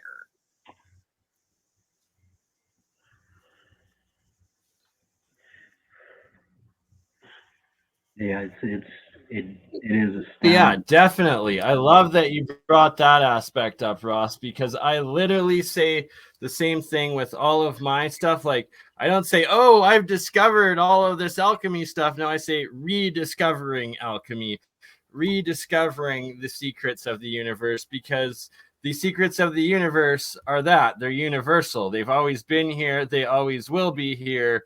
It's just us refiguring it out. And many societies and people have figured it out throughout all of the different timelines in history. Can I say something that's going to trip the both of you out? When you know, in order to correctly start the universal model, in order to correctly start the fractal paradox and, you know, the flower of life mathematics, how everything fits through this geometric lens shape that is called the flower of life. You consider that energy, when it exists, it has to have a positive and negative pole. To start the thing, you cannot have a negative polarity. It's extremely strange. You have to have two male aspects to generate an infinite fractal paradox. Eventually, you have to switch one of the poles to a negative polarity, but you have to start out with two male poles to create the infinite, to create that infinite matrix, and then you switch one of the poles, and then it begins an infinite cycle. But you have to create the infinite reflection first with two male aspects. That's what trips me the fuck out.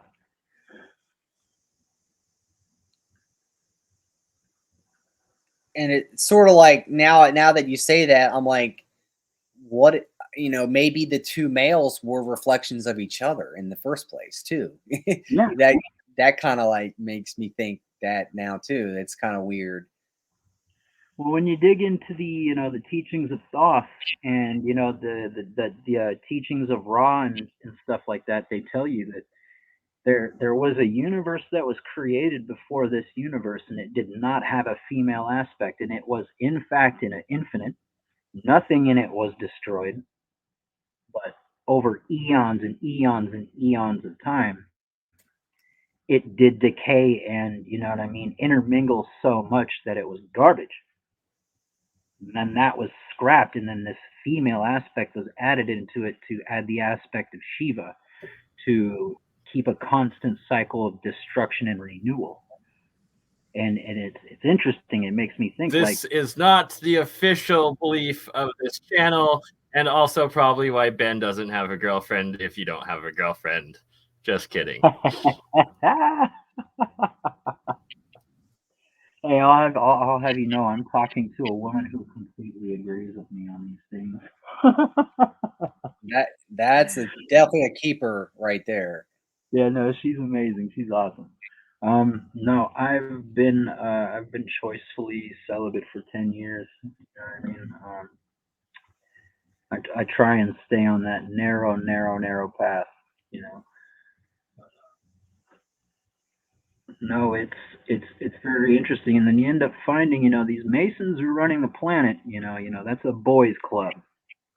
That's a boys' only club. You know what I mean? So well, one could argue that the boys' club running the planet isn't doing a very good job, so we might need a little bit more feminine back in power. I'm just saying, to generate the matrix, you have to have a fractal paradox reflection. You can't have a fractal paradox reflection start with a negative and a positive pole. It has to be both of the same.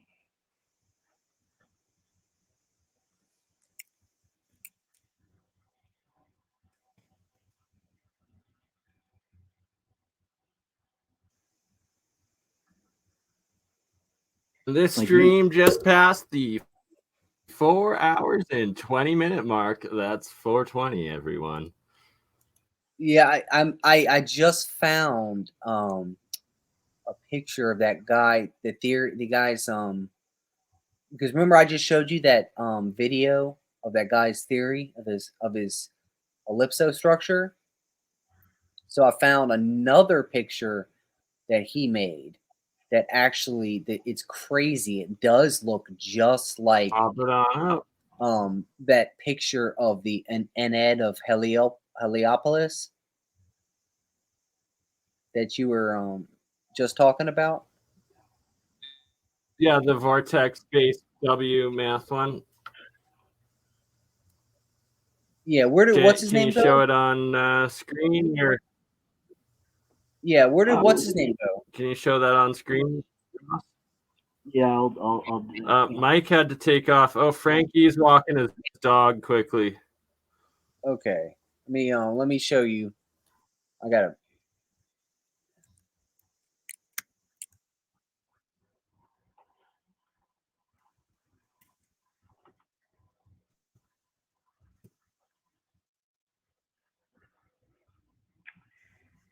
There's another pretty crazy thing that I can show that a great deal of what Nikola Tesla achieved was already built in Egypt.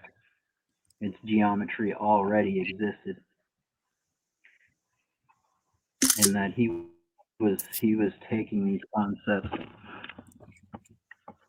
and remaking them using Right? There's nothing new under the sun, as the saying goes.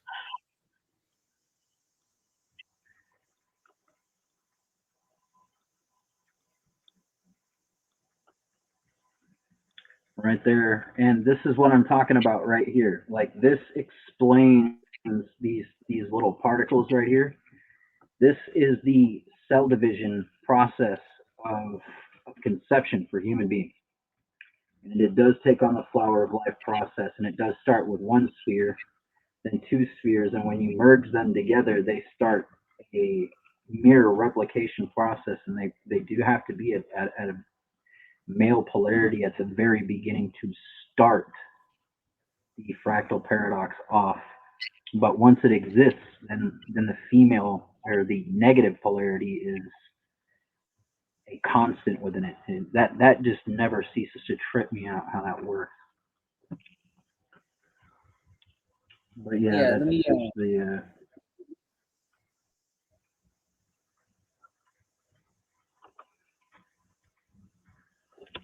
You want me to show you real quick?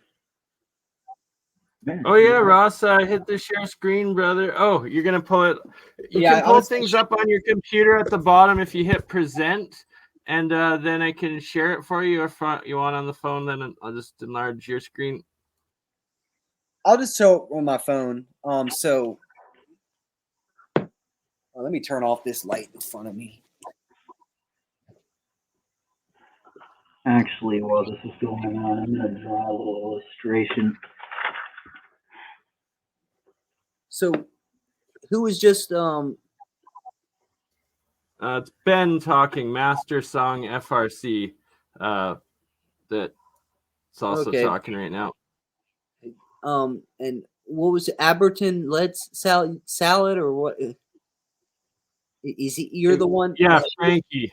Frankie. Frankie's out walking the dog currently. Okay, but he was the one showing the that picture of the. No, that was Ben. That was Ben. Oh, so Ben, you were showing the picture of the life structure. Yeah, the Tesla. That's Tesla's equation. This 369 universal key thing. Yeah, I find this so weird because look at this. So that guy, Mike Marsden, came up with oh crap. Well, can you? I can see part of it. You got to move it over opposite way, other way. No, more. There you go. Zoom in a little bit. Closer to the camera. I can see it. Bring it closer. Up. Yes. Up. There we go. Yeah. Okay. So just like lift this it up is a little that, bit more. There we go.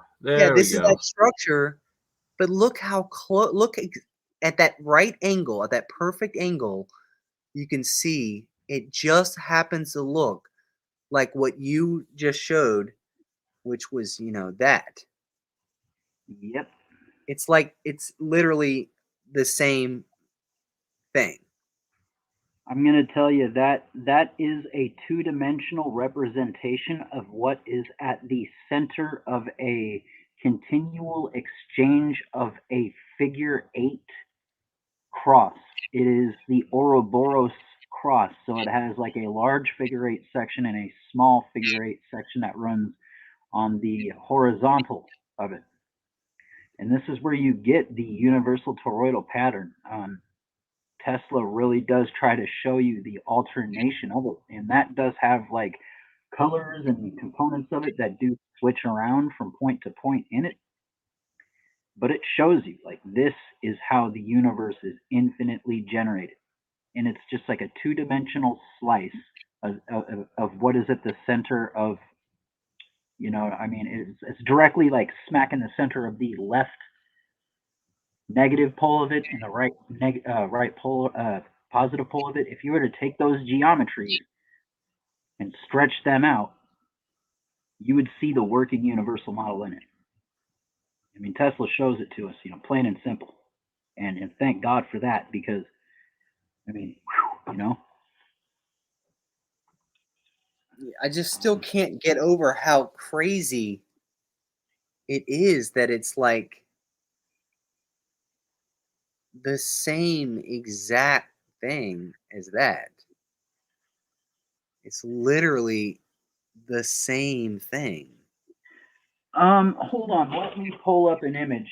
I'm gonna pull up an image and show you what it looks like when you unfold it. At least if you were to actually see the connecting lines, the connecting geometries in between. I'll show it to you. It's almost like that. Stupid phone, come on now. That's just uncanny, right? Right? Oh, I know.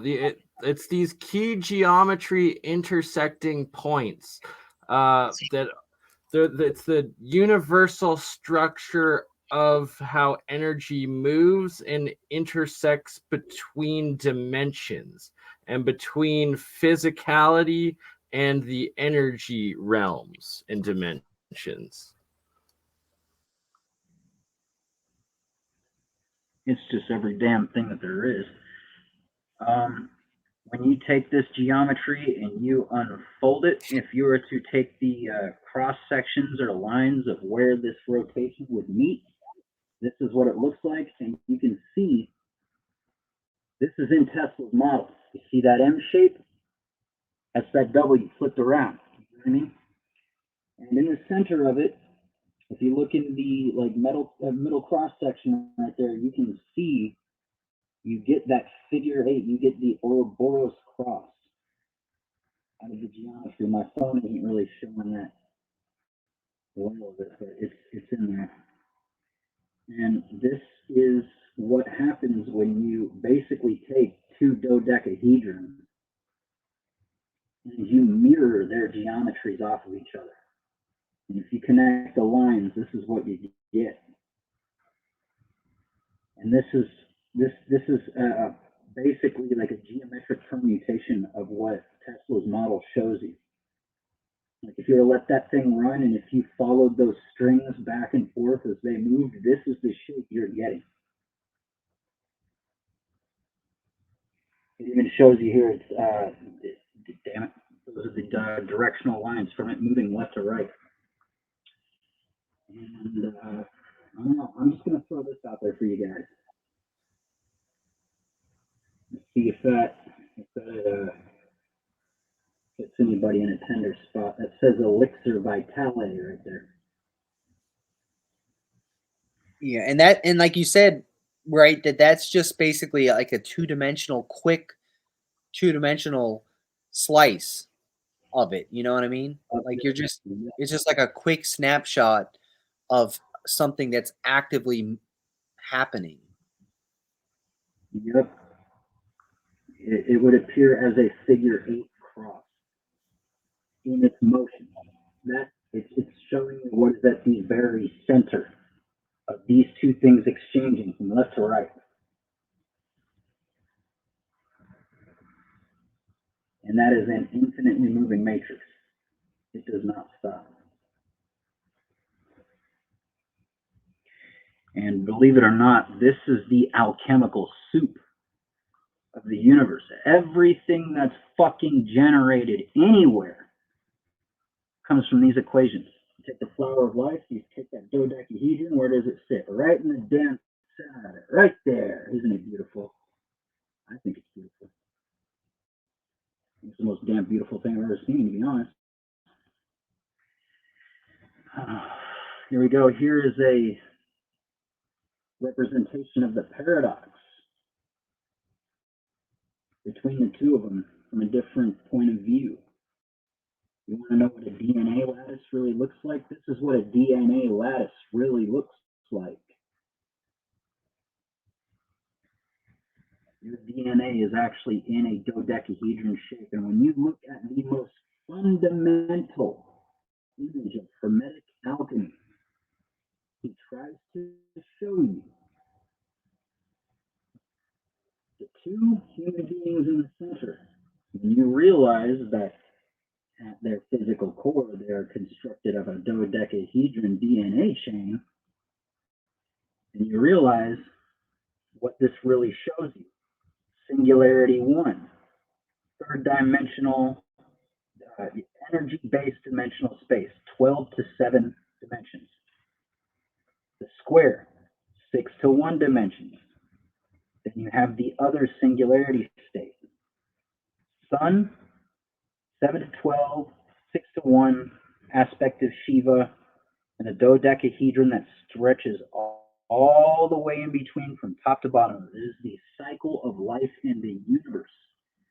Illustrated it in quite a fun way. See, I love that you're deciphering this esoteric piece of knowledge right here, because I also have many interpretations on that specific one that in our next future alchemy stream, we'll re-go over it. We'll go over your aspects of it, and then I will show you all of the secrets of electrolysis transmutation called fusion that I've also found encoded into that drawing and instructions. Oh yeah, man. Hit me with that. Hit me with it, bro.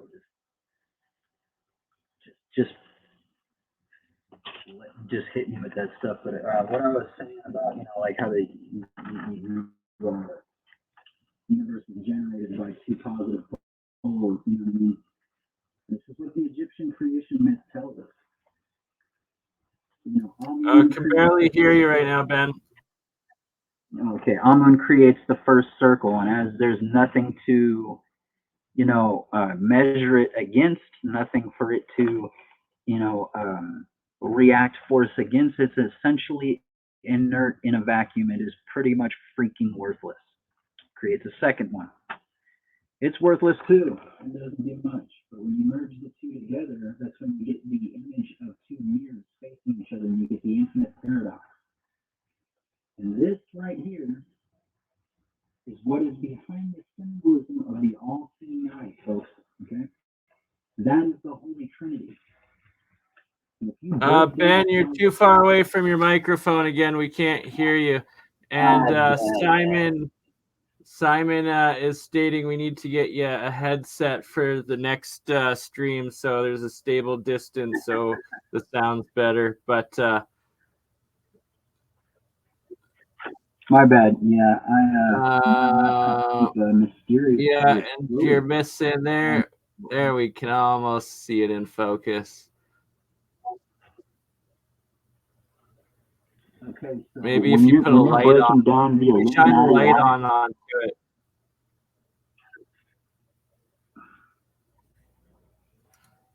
Well, Baron Arcanus, yes, we're doing the best we can with the equipment. This is my channel, my small channel that you're watching on right now. Not even my big channel, just monetized for less than a week now.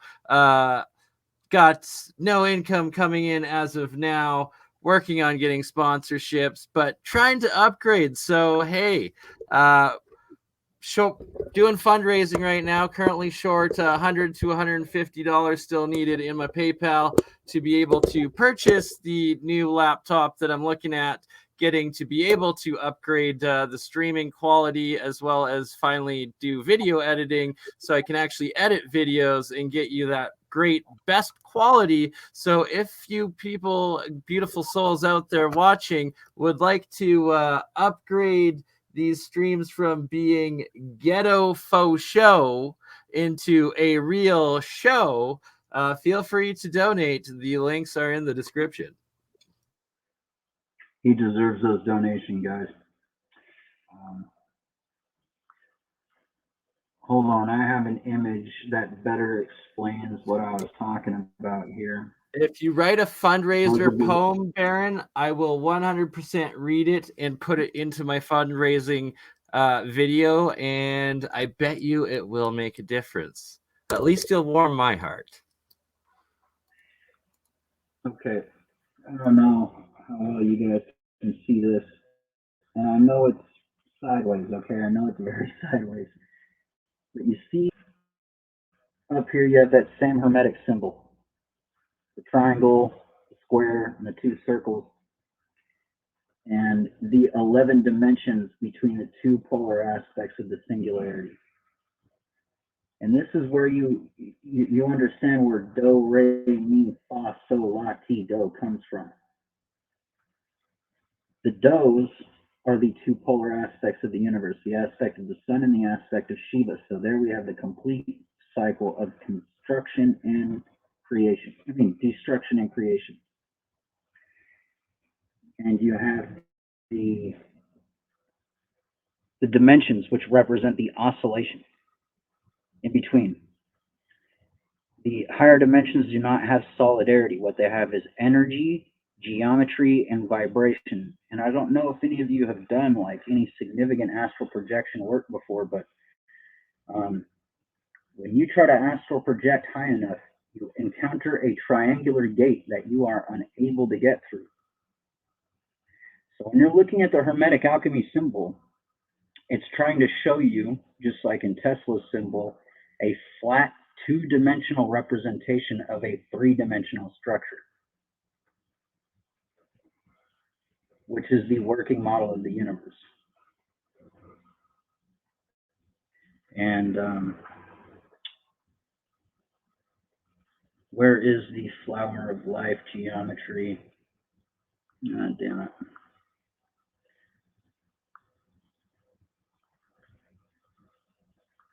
Here it is.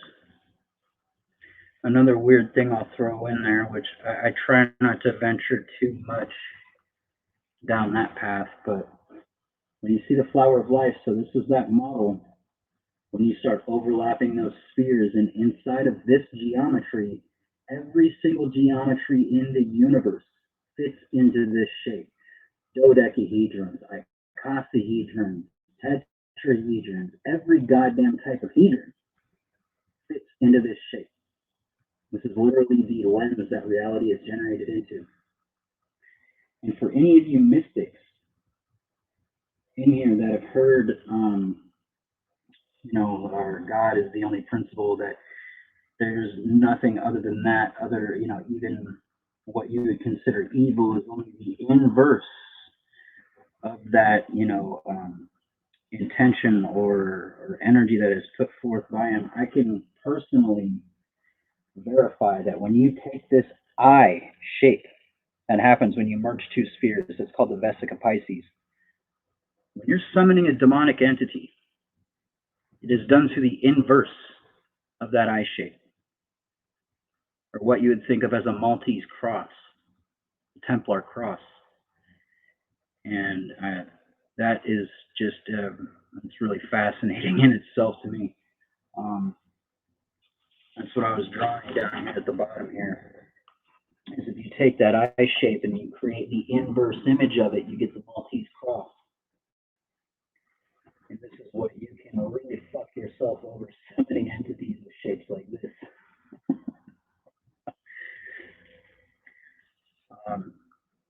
The last thing I want to show is just the amount of geometry that can be observed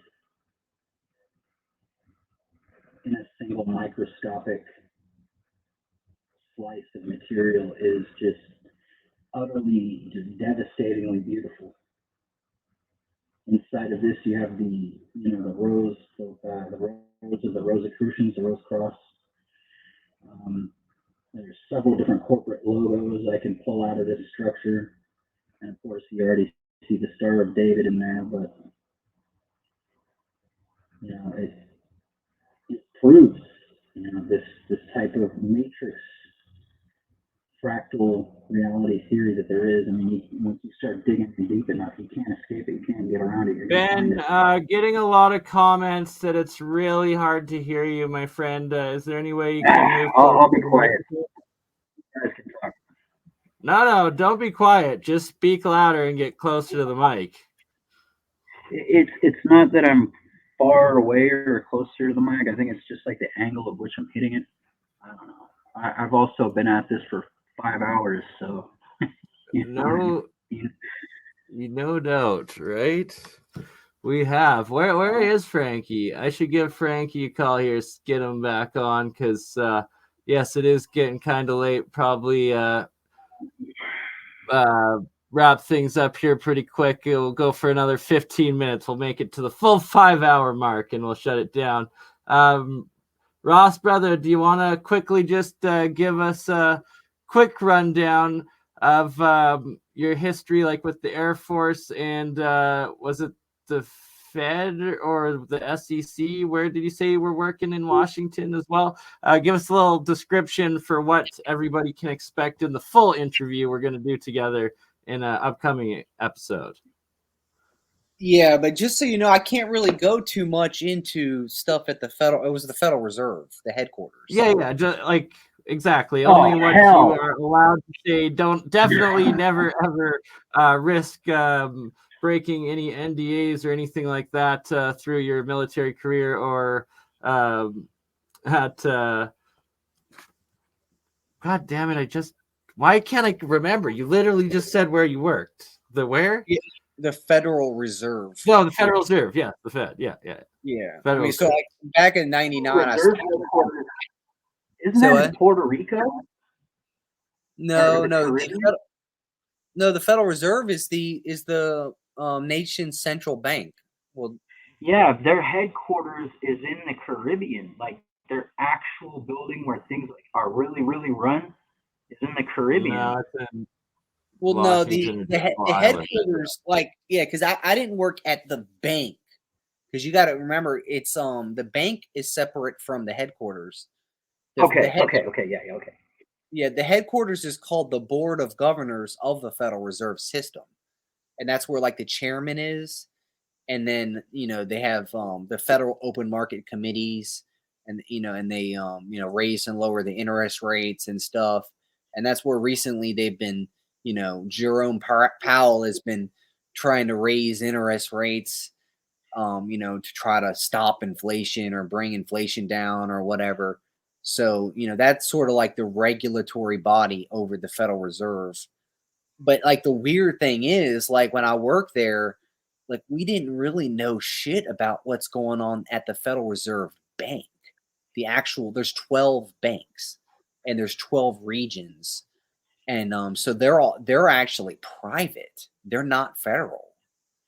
I don't know. I mean, I think this is kind of common knowledge now at this point, but a lot of people, they don't realize that the Federal Reserve banking system, the 12 banks, like the Richmond Fed, the Philadelphia Fed, the Los Angeles Fed, there's 12 Feds, and basically they all kind of work together.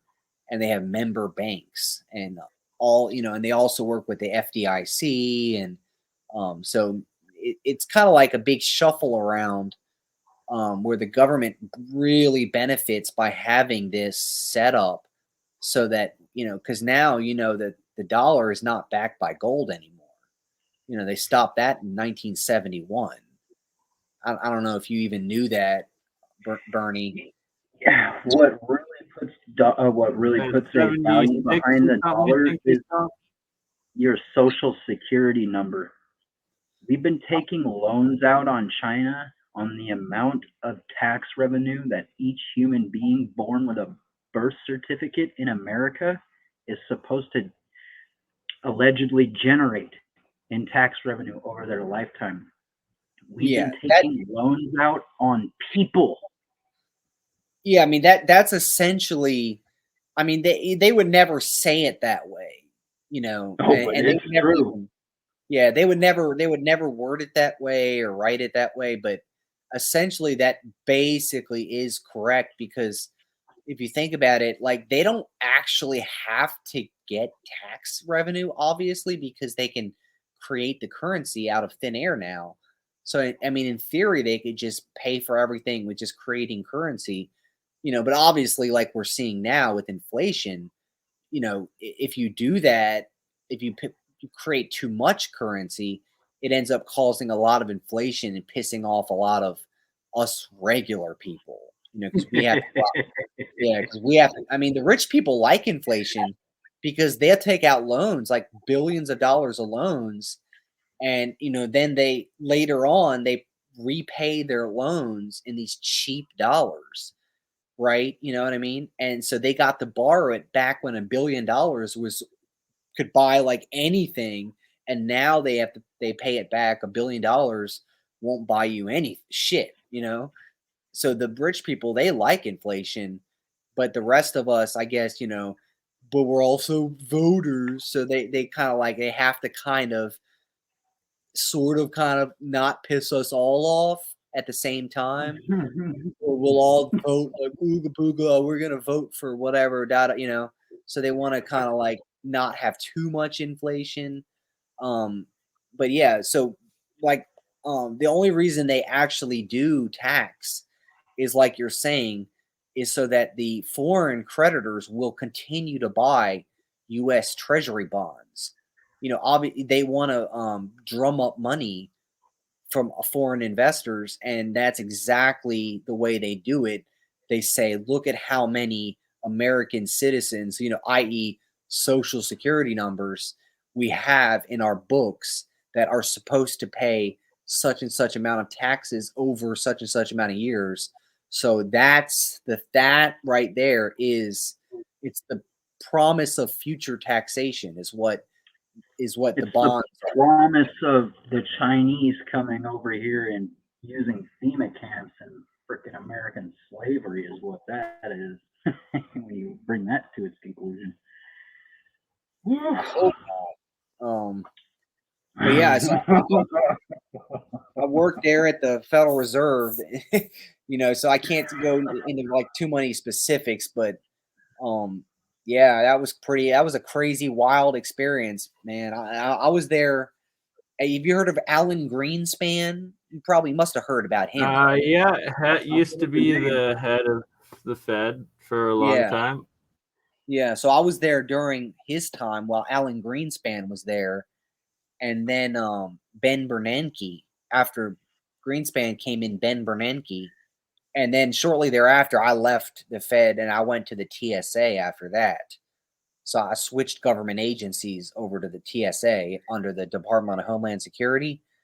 But you know what happened after that. You know, then there was a 2008 financial crisis, and you know, Ben Bernanke basically created like fucking trillions and trillions of dollars of fucking currency to kind of like bail out the banks, basically. You know, 2008. You know about all that. And that, you know, that wasn't voted on or anything. That's just they just do that on their own. You know, they're basically they're this close to the evilest forces on the face of this earth, man. Yeah, and you know, because like I never really thought about it back when I was working there. I never thought about it like that.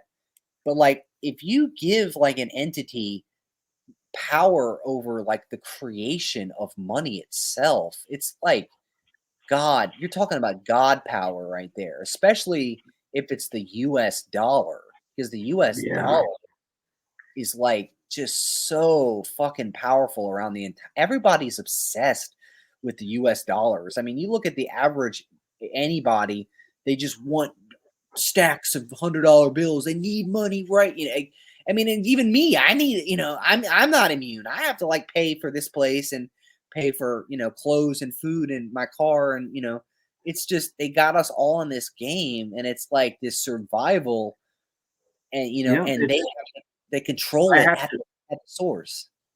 I have to throw this in there. Back in the 70s, we made a deal with the Saudis that you could only purchase Saudi oil with U.S. dollars.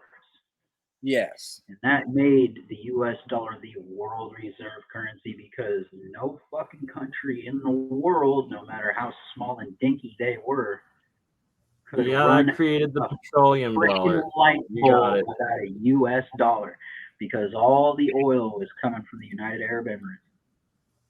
And so the craziest part about that now, though, is this year that has officially broken down, and now the Saudis are trading the Chinese oil for their yuan, and it's all happened since the U.S. forced the giant sanctions on Russia for the Ukrainian war, and all the fallout from that, and it's the pin that's going to pop the US dollar reserve currency bubble. And it's now official since the Saudis have started selling their oil to China for the RMB foreign. Renminbi is their You heard it more than foreign 10 one. years ago. Yuan is their when domestic. these market predictor guys were telling you that China is going to be that China is going to be the economy that you're going to want to live in. Well, they already are the manufacturing physical economy of the world, where the U.S. is only leading now in the digital derivatives economy aspect of it. And it's that the petroleum dollar is now officially dead since the Saudis no longer solely use the U.S. dollar. And it's only going to accelerate and cascade into an avalanche of collapse downwards from here. Yeah, like somebody say, like the Chinese make things and we just make things up. It's a good. It's basically true. We just make. Well, that's how it used to be, right? And that's how the empire tried to keep it. But then Edward Snowden was exposed how deep the Chinese infiltration had gotten into the both corporate espionage as well as like trade secrets and then military secrets they stole, and they've since caught up, and they've actually surpassed America. As much as America doesn't want to admit it, it's beyond evidence, and that fact is clearly evident through that both the Chinese as well as the Russians are starting to mass produce hypersonic missiles, hypersonic technology, and materials, where the U.S. is still only in the testing phase of hypersonics. We only got our second or third successfully tested hypersonic launch vehicle done in the U.S. side of things, I think was past month. Meanwhile, Russia is now going into mass production of their hypersonic vehicles and weapons, and so is China. Oh God. Yeah, and so I didn't, I mentioned I was in the Air Force before that, so I was active duty. But there's also, obviously a lot of things I can't mention about that as well. But I mean, I was in. Please start with what you can tell us. I mean, I was in before 9/11, remember?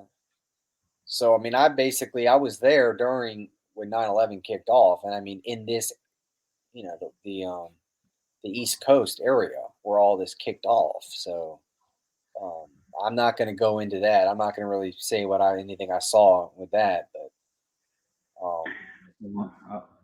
I'll throw it out there. There's a little spin-off of the show called The X-Files that was called The Lone Gunman. I recommend anybody go watch the first episode of The Lone Gunman and keep in mind that it was put out before 2001. You know what I mean? Or, before 9/11. Or 2001, sorry. And it just blatantly tells you exactly what they did. You know what I mean? And they put it out there into the consciousness before they did it.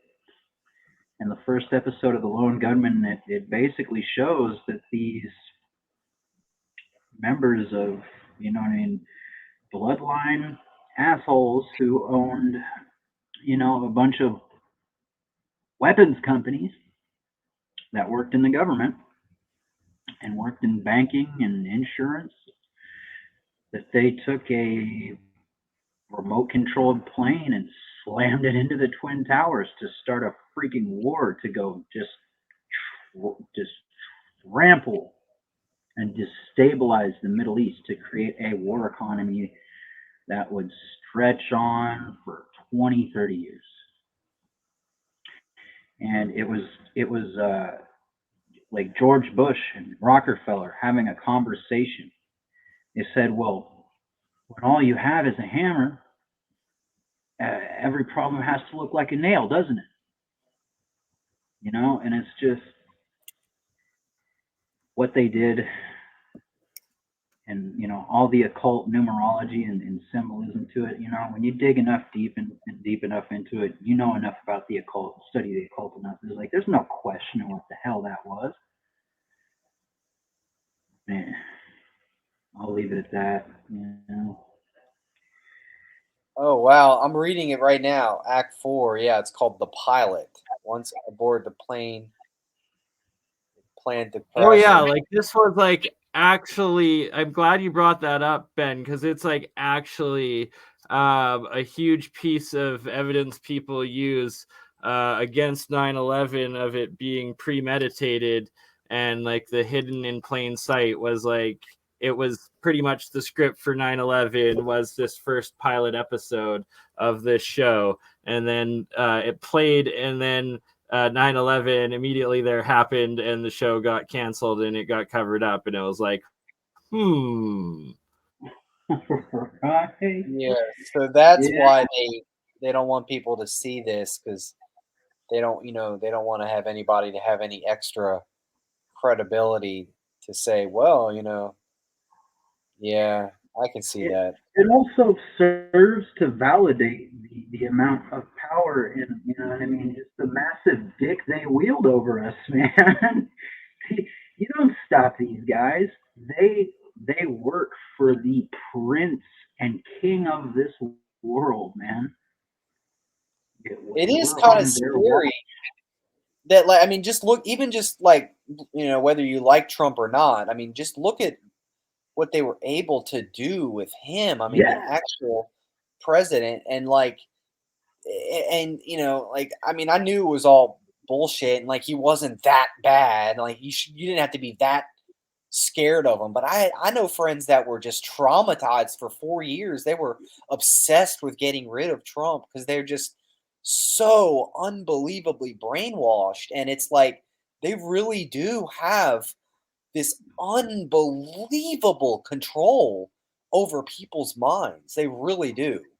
Like, and it was funny.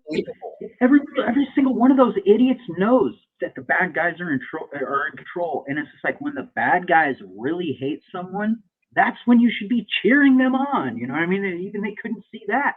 But yeah, right? Oh, I know. It's insane. Yeah, it's I don't know. It's crazy. I mean, I wish people could wake up from their fucking brainwashing, but it's like they can't. It's from birth. It's just embedded in them, and it's sort of like, I mean, I'm sure all of us right here, we have our own story for about why. I mean, because I'll be honest, like, before, I mean, I would have never even come on a show like this. Back when I was in the Air Force, I was like kind of like a dick. I was like watching Fox News and, oh, we should go kill them, whatever, and like that kind of stuff. And like, it's sort of like, it's sad because it takes so long. So, I mean, y'all are younger than me. So I can't believe that you all are already. How old are you, Ross? I'm 43, so it kind of took me a while. It took me a years. while. Well, we're glad to have you back, and that you've got your soul back to your spirit and to yourself, and that you're on the rehabilitation from the indoctrination that the military training drills into you to turn you into that murdering robot that doesn't use their consciousness and their spiritual like soul to think and to empathize with the situation that they're in and the other spirits around, and instead just is trained to follow the orders. like they do the boot camp. They're going to drill that indoctrination in, and that's the whole point of it, to dehumanize. And it's glad to see you getting your true humanity back, and that you didn't lose yourself in it. And I think that's part of what PTSD is that so many of the people that come back, they get shocked, but then it's like their brain is trying to battle the indoctrination, like training, back to like the shell shock or the traumatized human within their consciousness, sort of thing. And a fight between the two. I don't know. Yeah. You tell me your thoughts on it. You've actually experienced it. Yeah, I mean, it started like way before that. I mean, I was just like everyone else, like, you know, I mean, growing up, you believe, like, you just, I mean, because your parents never, like, you know, even my parents never questioned anything. They went through their whole lives thinking that, you know, I'm sorry, man. MSNBC and CNN and all them are like real media outlets, and they still to this day, I think they probably think that, you know, so they never woke up. You know, so most people, I would say like 99% of most people just will never ever wake up their whole life. They'll just, you know, I mean, and I mean, I hate to say it, but like, why do you think you got, like, there's not that many subscribers on here, or even, I mean, I guess there's only 18 people watching, which, or 21 are watching now. It's sort of like, that's crazy. Why isn't like 21,000 people watching? Right? Oh, you know, it's just the algorithms are definitely shadow banning. I've been documenting evidence of how suppressed my channels actually are, and the amount that they go through to control it and delete it and hide it. But I never lose faith in humanity, or have lost faith in humanity. And I know that it's like, this is just the beginning, and we will get to that point where there will be 20,000 people watching our lives. But it's just going to take a little bit more time. Now that one of my channels is monetized, I'm working on getting the other one monetized. And from there, I'm going to be turning on the options that take some of the revenue that, if they do give me revenue, to put it back into the channel itself to pay for advertising, which will then get me boosted up exponentially in the algorithms. Theoretically, this is what it's supposed to do. We'll see if they actually let it happen. But where instead of the shadow banning algorithms that keep me hidden, instead it will put this work in these videos out there and expose it to a lot of random people that will hopefully then start opening up to it. I mean, I don't want to be too much of a. Go ahead. Oh yeah, I was saying, like, when 9/11 started, I was in the 7th grade, right? Yeah. And still didn't know a damn thing. And I was just like, oh my God, dude, I'm so glad we have George Bush as a president. We're going to go over there and turn the Middle East into a fucking parking lot of glass. You know what I mean? I was like, we're going to go over there and fucking. That is a demon speaking within you. Huh? Yeah, well, you know, the thing is like, I wasn't always the guy that I am now, Bernie. I actually have like a couple of achievements of being a world-class tactician. You know what I mean? Like, I went through the ESL at 25 and 0. Like, the type of person I used to be was, it like scares the shit out of me now, because I know that there's just, for every one of me that didn't wake up, man, that there's 100 guys out there like me that are just as fucking dangerous and stupid and completely blind. You know what I mean? Yeah, and that's what I was going to say to you, Bernie. Now, I mean, I know, you know, you got faith in everything, but I hate to be a Debbie Downer, but it's sort of like, if there is ever time that there's 21,000 subscribers on your page, there'll be like a trillion more on CNN and Fox or whatever. It's for every person that we wake up, there's 500 more babies born. And they're but you see, the more you wake up, the more babies get born to people that are woken up. So Yeah, it's only going to accelerate. But then the inertia is growing.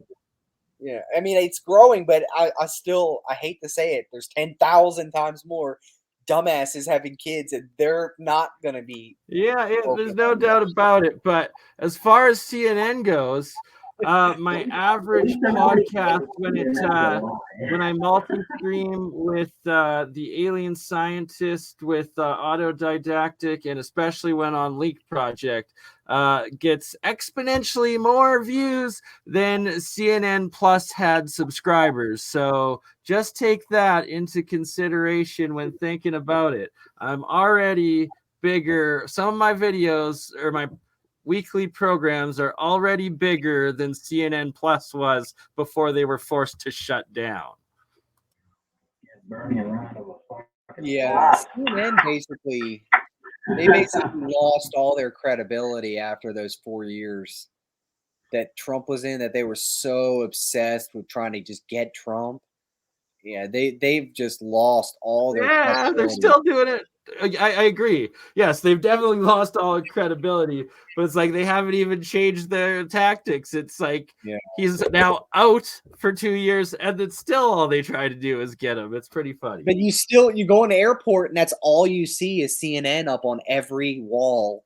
Around the whole world, CNN is on everybody's. Because they have to pay for it to keep it in people's minds, just because it's so horrible. It means they're losing, and there's only a certain amount. They have a finite amount of cash flow before it finally runs dry, and then they're forced to forever close, just like with CNN Plus, their streaming service. And it's like, you stupid Fs can even break into the streaming economy. You got rejected. I hope you're right, but I know a lot of idiots that have CNN on 24 hours a day, literally in their homes, and that's all they're inundated all day is that stupid nonsense. Yeah, right. So what I get with that is like the Matrix saying of like the sheep or the cogs in the machine that are so dependent on the Matrix that the system that they're engulfed in, that they will fight with their lives to protect it rather than seeing it for what it is or trying to get out of it. And with that, it's such an important like metaphor and understanding of the universe and even the system of humanity today, and that you can't fight the system, you can't fight the universe. You have to go use the flow of the energy, the universal energy flow, to change and to empower and to progress. You have to use the system and transmute the current system into the one of gold that we all want and need and deserve. Think about how many people you might have reached with your channel that, you know what I mean, just clicked on it fucking randomly and started seeing stuff about sacred geometry and seeing stuff about free energy, and, you know, have it clicked in their minds to where they see like a different vision of how something could be. And then they start prattling off to their friends when they're too drunk. You know what I mean? And that wave just keeps on traveling through human consciousness, you know? So we all have our job, you know what I mean? Like, yeah, there are going to be so many people who will fight to keep like the very apparatus that cuts them at the throat alive. But at the same amount of time, like you have to trust that just the right amount of people that it will need, because deep in the core of you know, woven in DNA and everything else that's alive is the instinct for survival. And I truly think by the end of the road of this huge fucking roller coaster that we're on, I think just before the end of the ride that we'll probably get it right. At least I have to hope so, you know? I mean, I see what you're saying, but at the same time, it's actually getting worse, because the thing is, like for me, example, like I kind of, you know, I had a financial reason for kind of just going with the system as well, because it's like my paychecks came from, you know, the treasury, so I kind of needed to just go along with everything.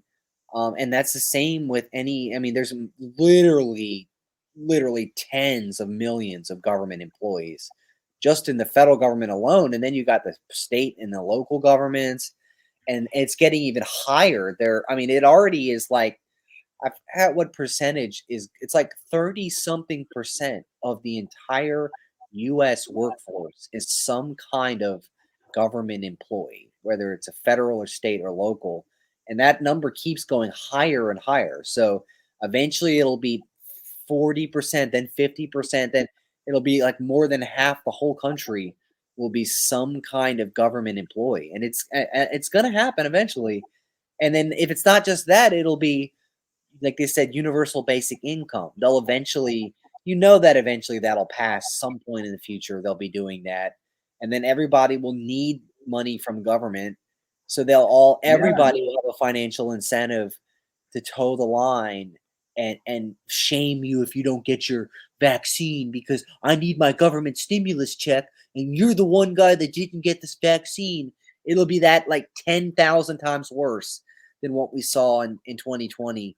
So many more dickheads being even worse to you.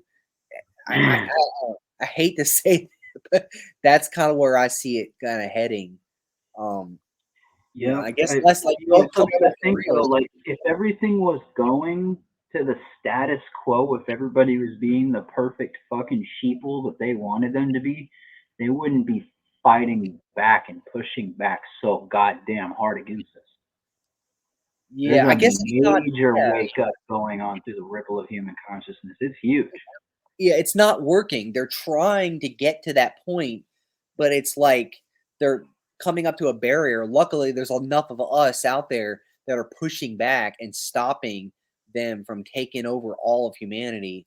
We're kind of like, put our line in the sand and we're all standing our ground, luckily. But I'm hope that it doesn't change, and I hope that we can fend them off forever.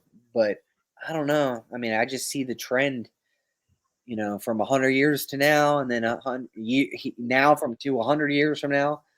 I don't know. It could be total government control at that point. A couple 100 years from now, who knows? There's something you need to look at, and it's something I've been bringing up a lot lately, and that is the bottom shaft of the Great Pyramid at Giza. And it shows you inch by inch the entire human history. You know what I mean? The entire timeline of this race of humanity. It shows you literally carved in stone that by geometry, all of the events that have rippled through human consciousness. And at the start of 2004, it drops into this massive pit. And that was when FunVax was being conceived. I don't know if you know what FunVax is yet, but one of the things they did was, after 9/11, they wanted to find a way, under the guise of finding a way to combat religious fundamental extremism. They isolated the gene in the brain that responds to when you think of God or hear scripture or things of that nature. There's a part of the brain that responds to that, and they learned how to hijack it. And I'm telling you, man, when you there's a video by Alton Childs, some Australian musician guy, where he spends 5 goddamn long, painful hours breaking down to you what the Masonic Society really is. And he ends up telling you they're a Luciferian society who's completely bent upon the destruction of Christianity. And they're going to succeed. And when they're gone, we're really going to freaking miss them. Because like when you take God out of somebody's heart, then that's like the only non-corporeal thing. Because if you think all of this is just this big corporeal thing kicking our ass, right? it's money that's kicking our ass. It's CNN that's kicking our ass. These are all corporeal things. These are all things in solidarity. But when you take that faith out of somebody, like that's when shit totally hits the fan. I don't know. I'm gonna shut up. You guys watch the video.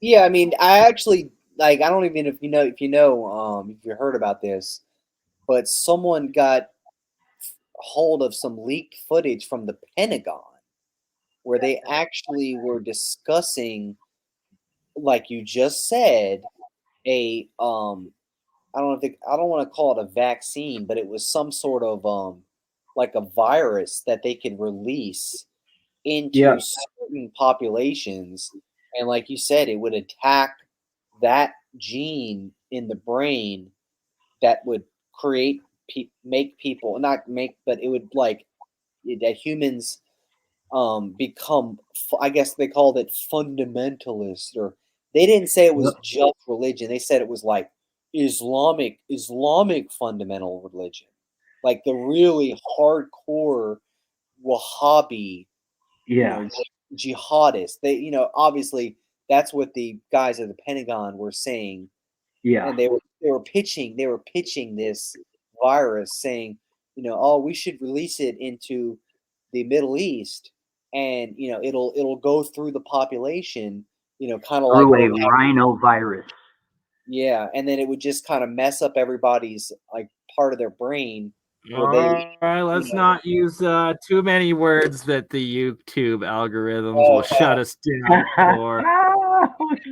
And good point. You're reminding me to shill my Rumble and my OdySee accounts, which I need everybody to go run over to and subscribe so that I can start live streaming there so that we can actually talk about all of these things openly and not have to worry about it. That thing that happened in Syria that swept across everywhere, that ISIL thing, you know what I mean? That was the testing ground of that, and they figured out they could dial it up. They could turn it down. They could do just about any goddamn thing they wanted with it. And then look what happened when Mars moved into Virgo. When health, when the planet of war moved into the astrological position of the body and health, look at what they did. Look at what they took advantage of. Look at what they did. Rockefeller says, all we need to create a one world government is the right, desperate situation. All we need is the right desperate situation as a catalyst, and we can seize total control. And look at what they're doing. Look at what these Masons are doing. They are trying to take control of you at the same time they're trying to take God away from you. I mean, this is super serious shit. I mean, I don't know if it gets any more serious than that, but when you take like faith in something out of somebody like that, that's when you don't have anybody that stands up anymore. That's something really scary. And if you go and look at the pyramid, you look at that bottom shaft, and you go watch David Wilcock's Prophecies of a Golden Age, video 1, and let him break it down for you. And you just sit there and let it stew for a little bit about what's coming in 12 years, and maybe think about where the hell you're going to be and what the hell you're going to be doing. Because it's not going to be pretty. I mean, I don't want to sit here and toot my own horn or anything. I'm an illuminated master. I'm ex-special forces. I've seen shit from both sides of the looking glass, and I've been really close to the source of really bad shit, really bad people. I know what the hell their ideology is. I know exactly what they want to do, and it's not that far away. And it's one of the reasons why I didn't have kids. I'll just throw that out there. It's one of the reasons why I didn't bring a life into the world, because I know it's coming, and it's awful. And I know I'm just talking shit now, so I'm gonna shut my mic off and let you find John. Yeah. On this note, we probably should wrap things up. I don't know where Frankie is. He probably fell asleep. He hasn't responded to any of my texts. We've been going for an extra 20 minutes longer than the 20 more minutes that we were supposed to do. This stream has gone 5 hours and 22 minutes long. The first 3 hours of it are available over on Frankie's channel, The Tao of Frankie, where we've got Ben, Mike from Faraday Research, and Frankie participating in the first 3 hours with a little bit of myself in there. And then myself joining in, going live for the 4th hour on my channel, and Ross joining us for the 5th and a half hour total. I just posted the link in the live chat for the full 5.5 hours for everybody that wants to watch. There was great total info in that. Oh God, thank you so much, Marcel. $55 or 55 euros donated. Greatly appreciated so much, Marcel. Helps a lot. Hopefully YouTube actually gives me some of this someday soon. I don't know. I've yet to hasn't been long enough to see how much they actually pay or when they do. Love y'all. Ross, I'm gonna have on for a full stream to tell your story for what you can tell sometime here in the next week or so. Oh, thank you, David. David M with $1. Everything does help. I appreciate it all.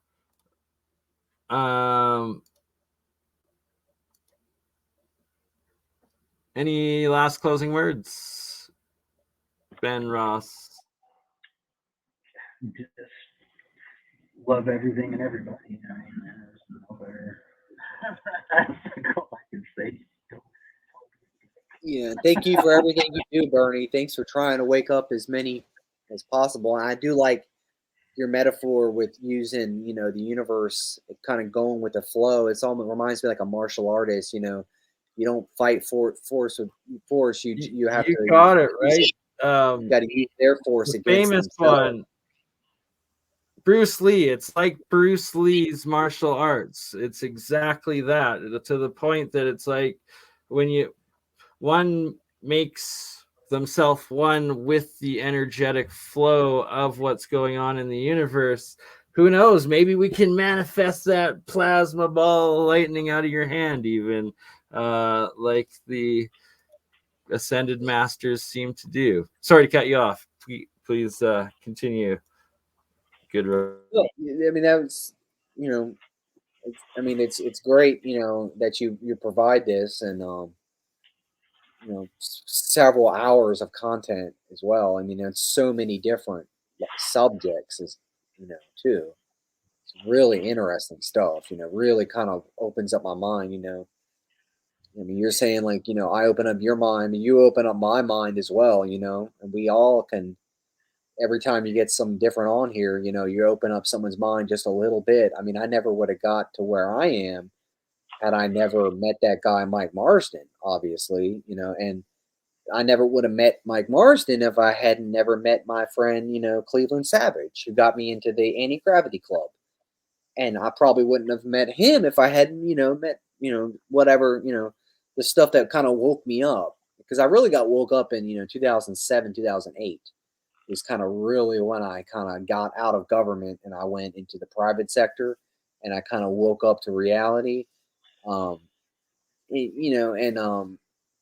at that point, it kind of set me off on this trajectory of where I am today. And I'm hoping that I can keep, like we're working with Falcon Space and Mark Sokol and Jeremiah Pop and Jeremy Riss and, was the other guy, Ted Pittman and the other guy that you had on last night, the older guy with the mustache, he's an archaeologist.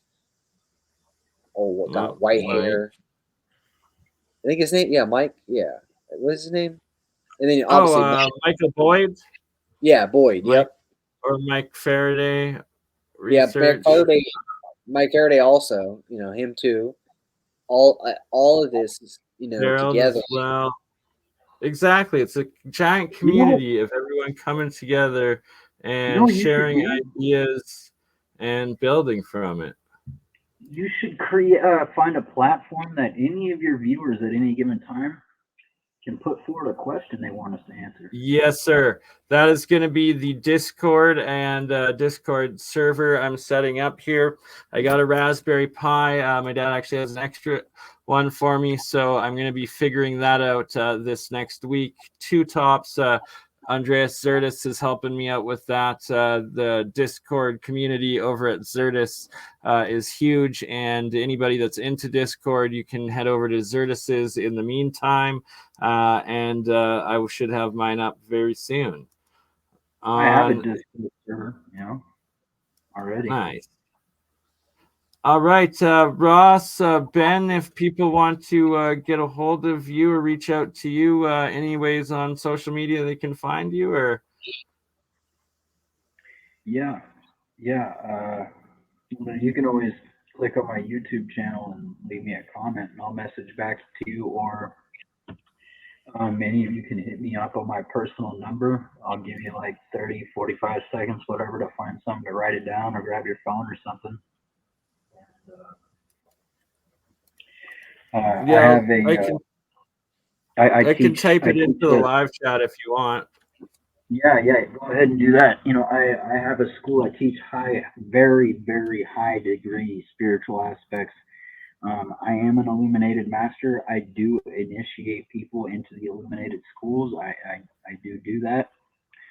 So I do have like all the original teachings, all the original monographs. If you're ever interested in knowing what the hell these people that are really running everything, you know what I mean? Like how they got smart enough to do it. That's how you find out. You know what I mean? They teach you what it is. And there's also over 700 books, and over 200 personally written lessons of things I've learned as an illuminated master and stuff like that. The school is massive. I've put together quite a lot of content in it. And yeah, Bernie can tell you how to get a hold of me. So what's your number? I'll put it in.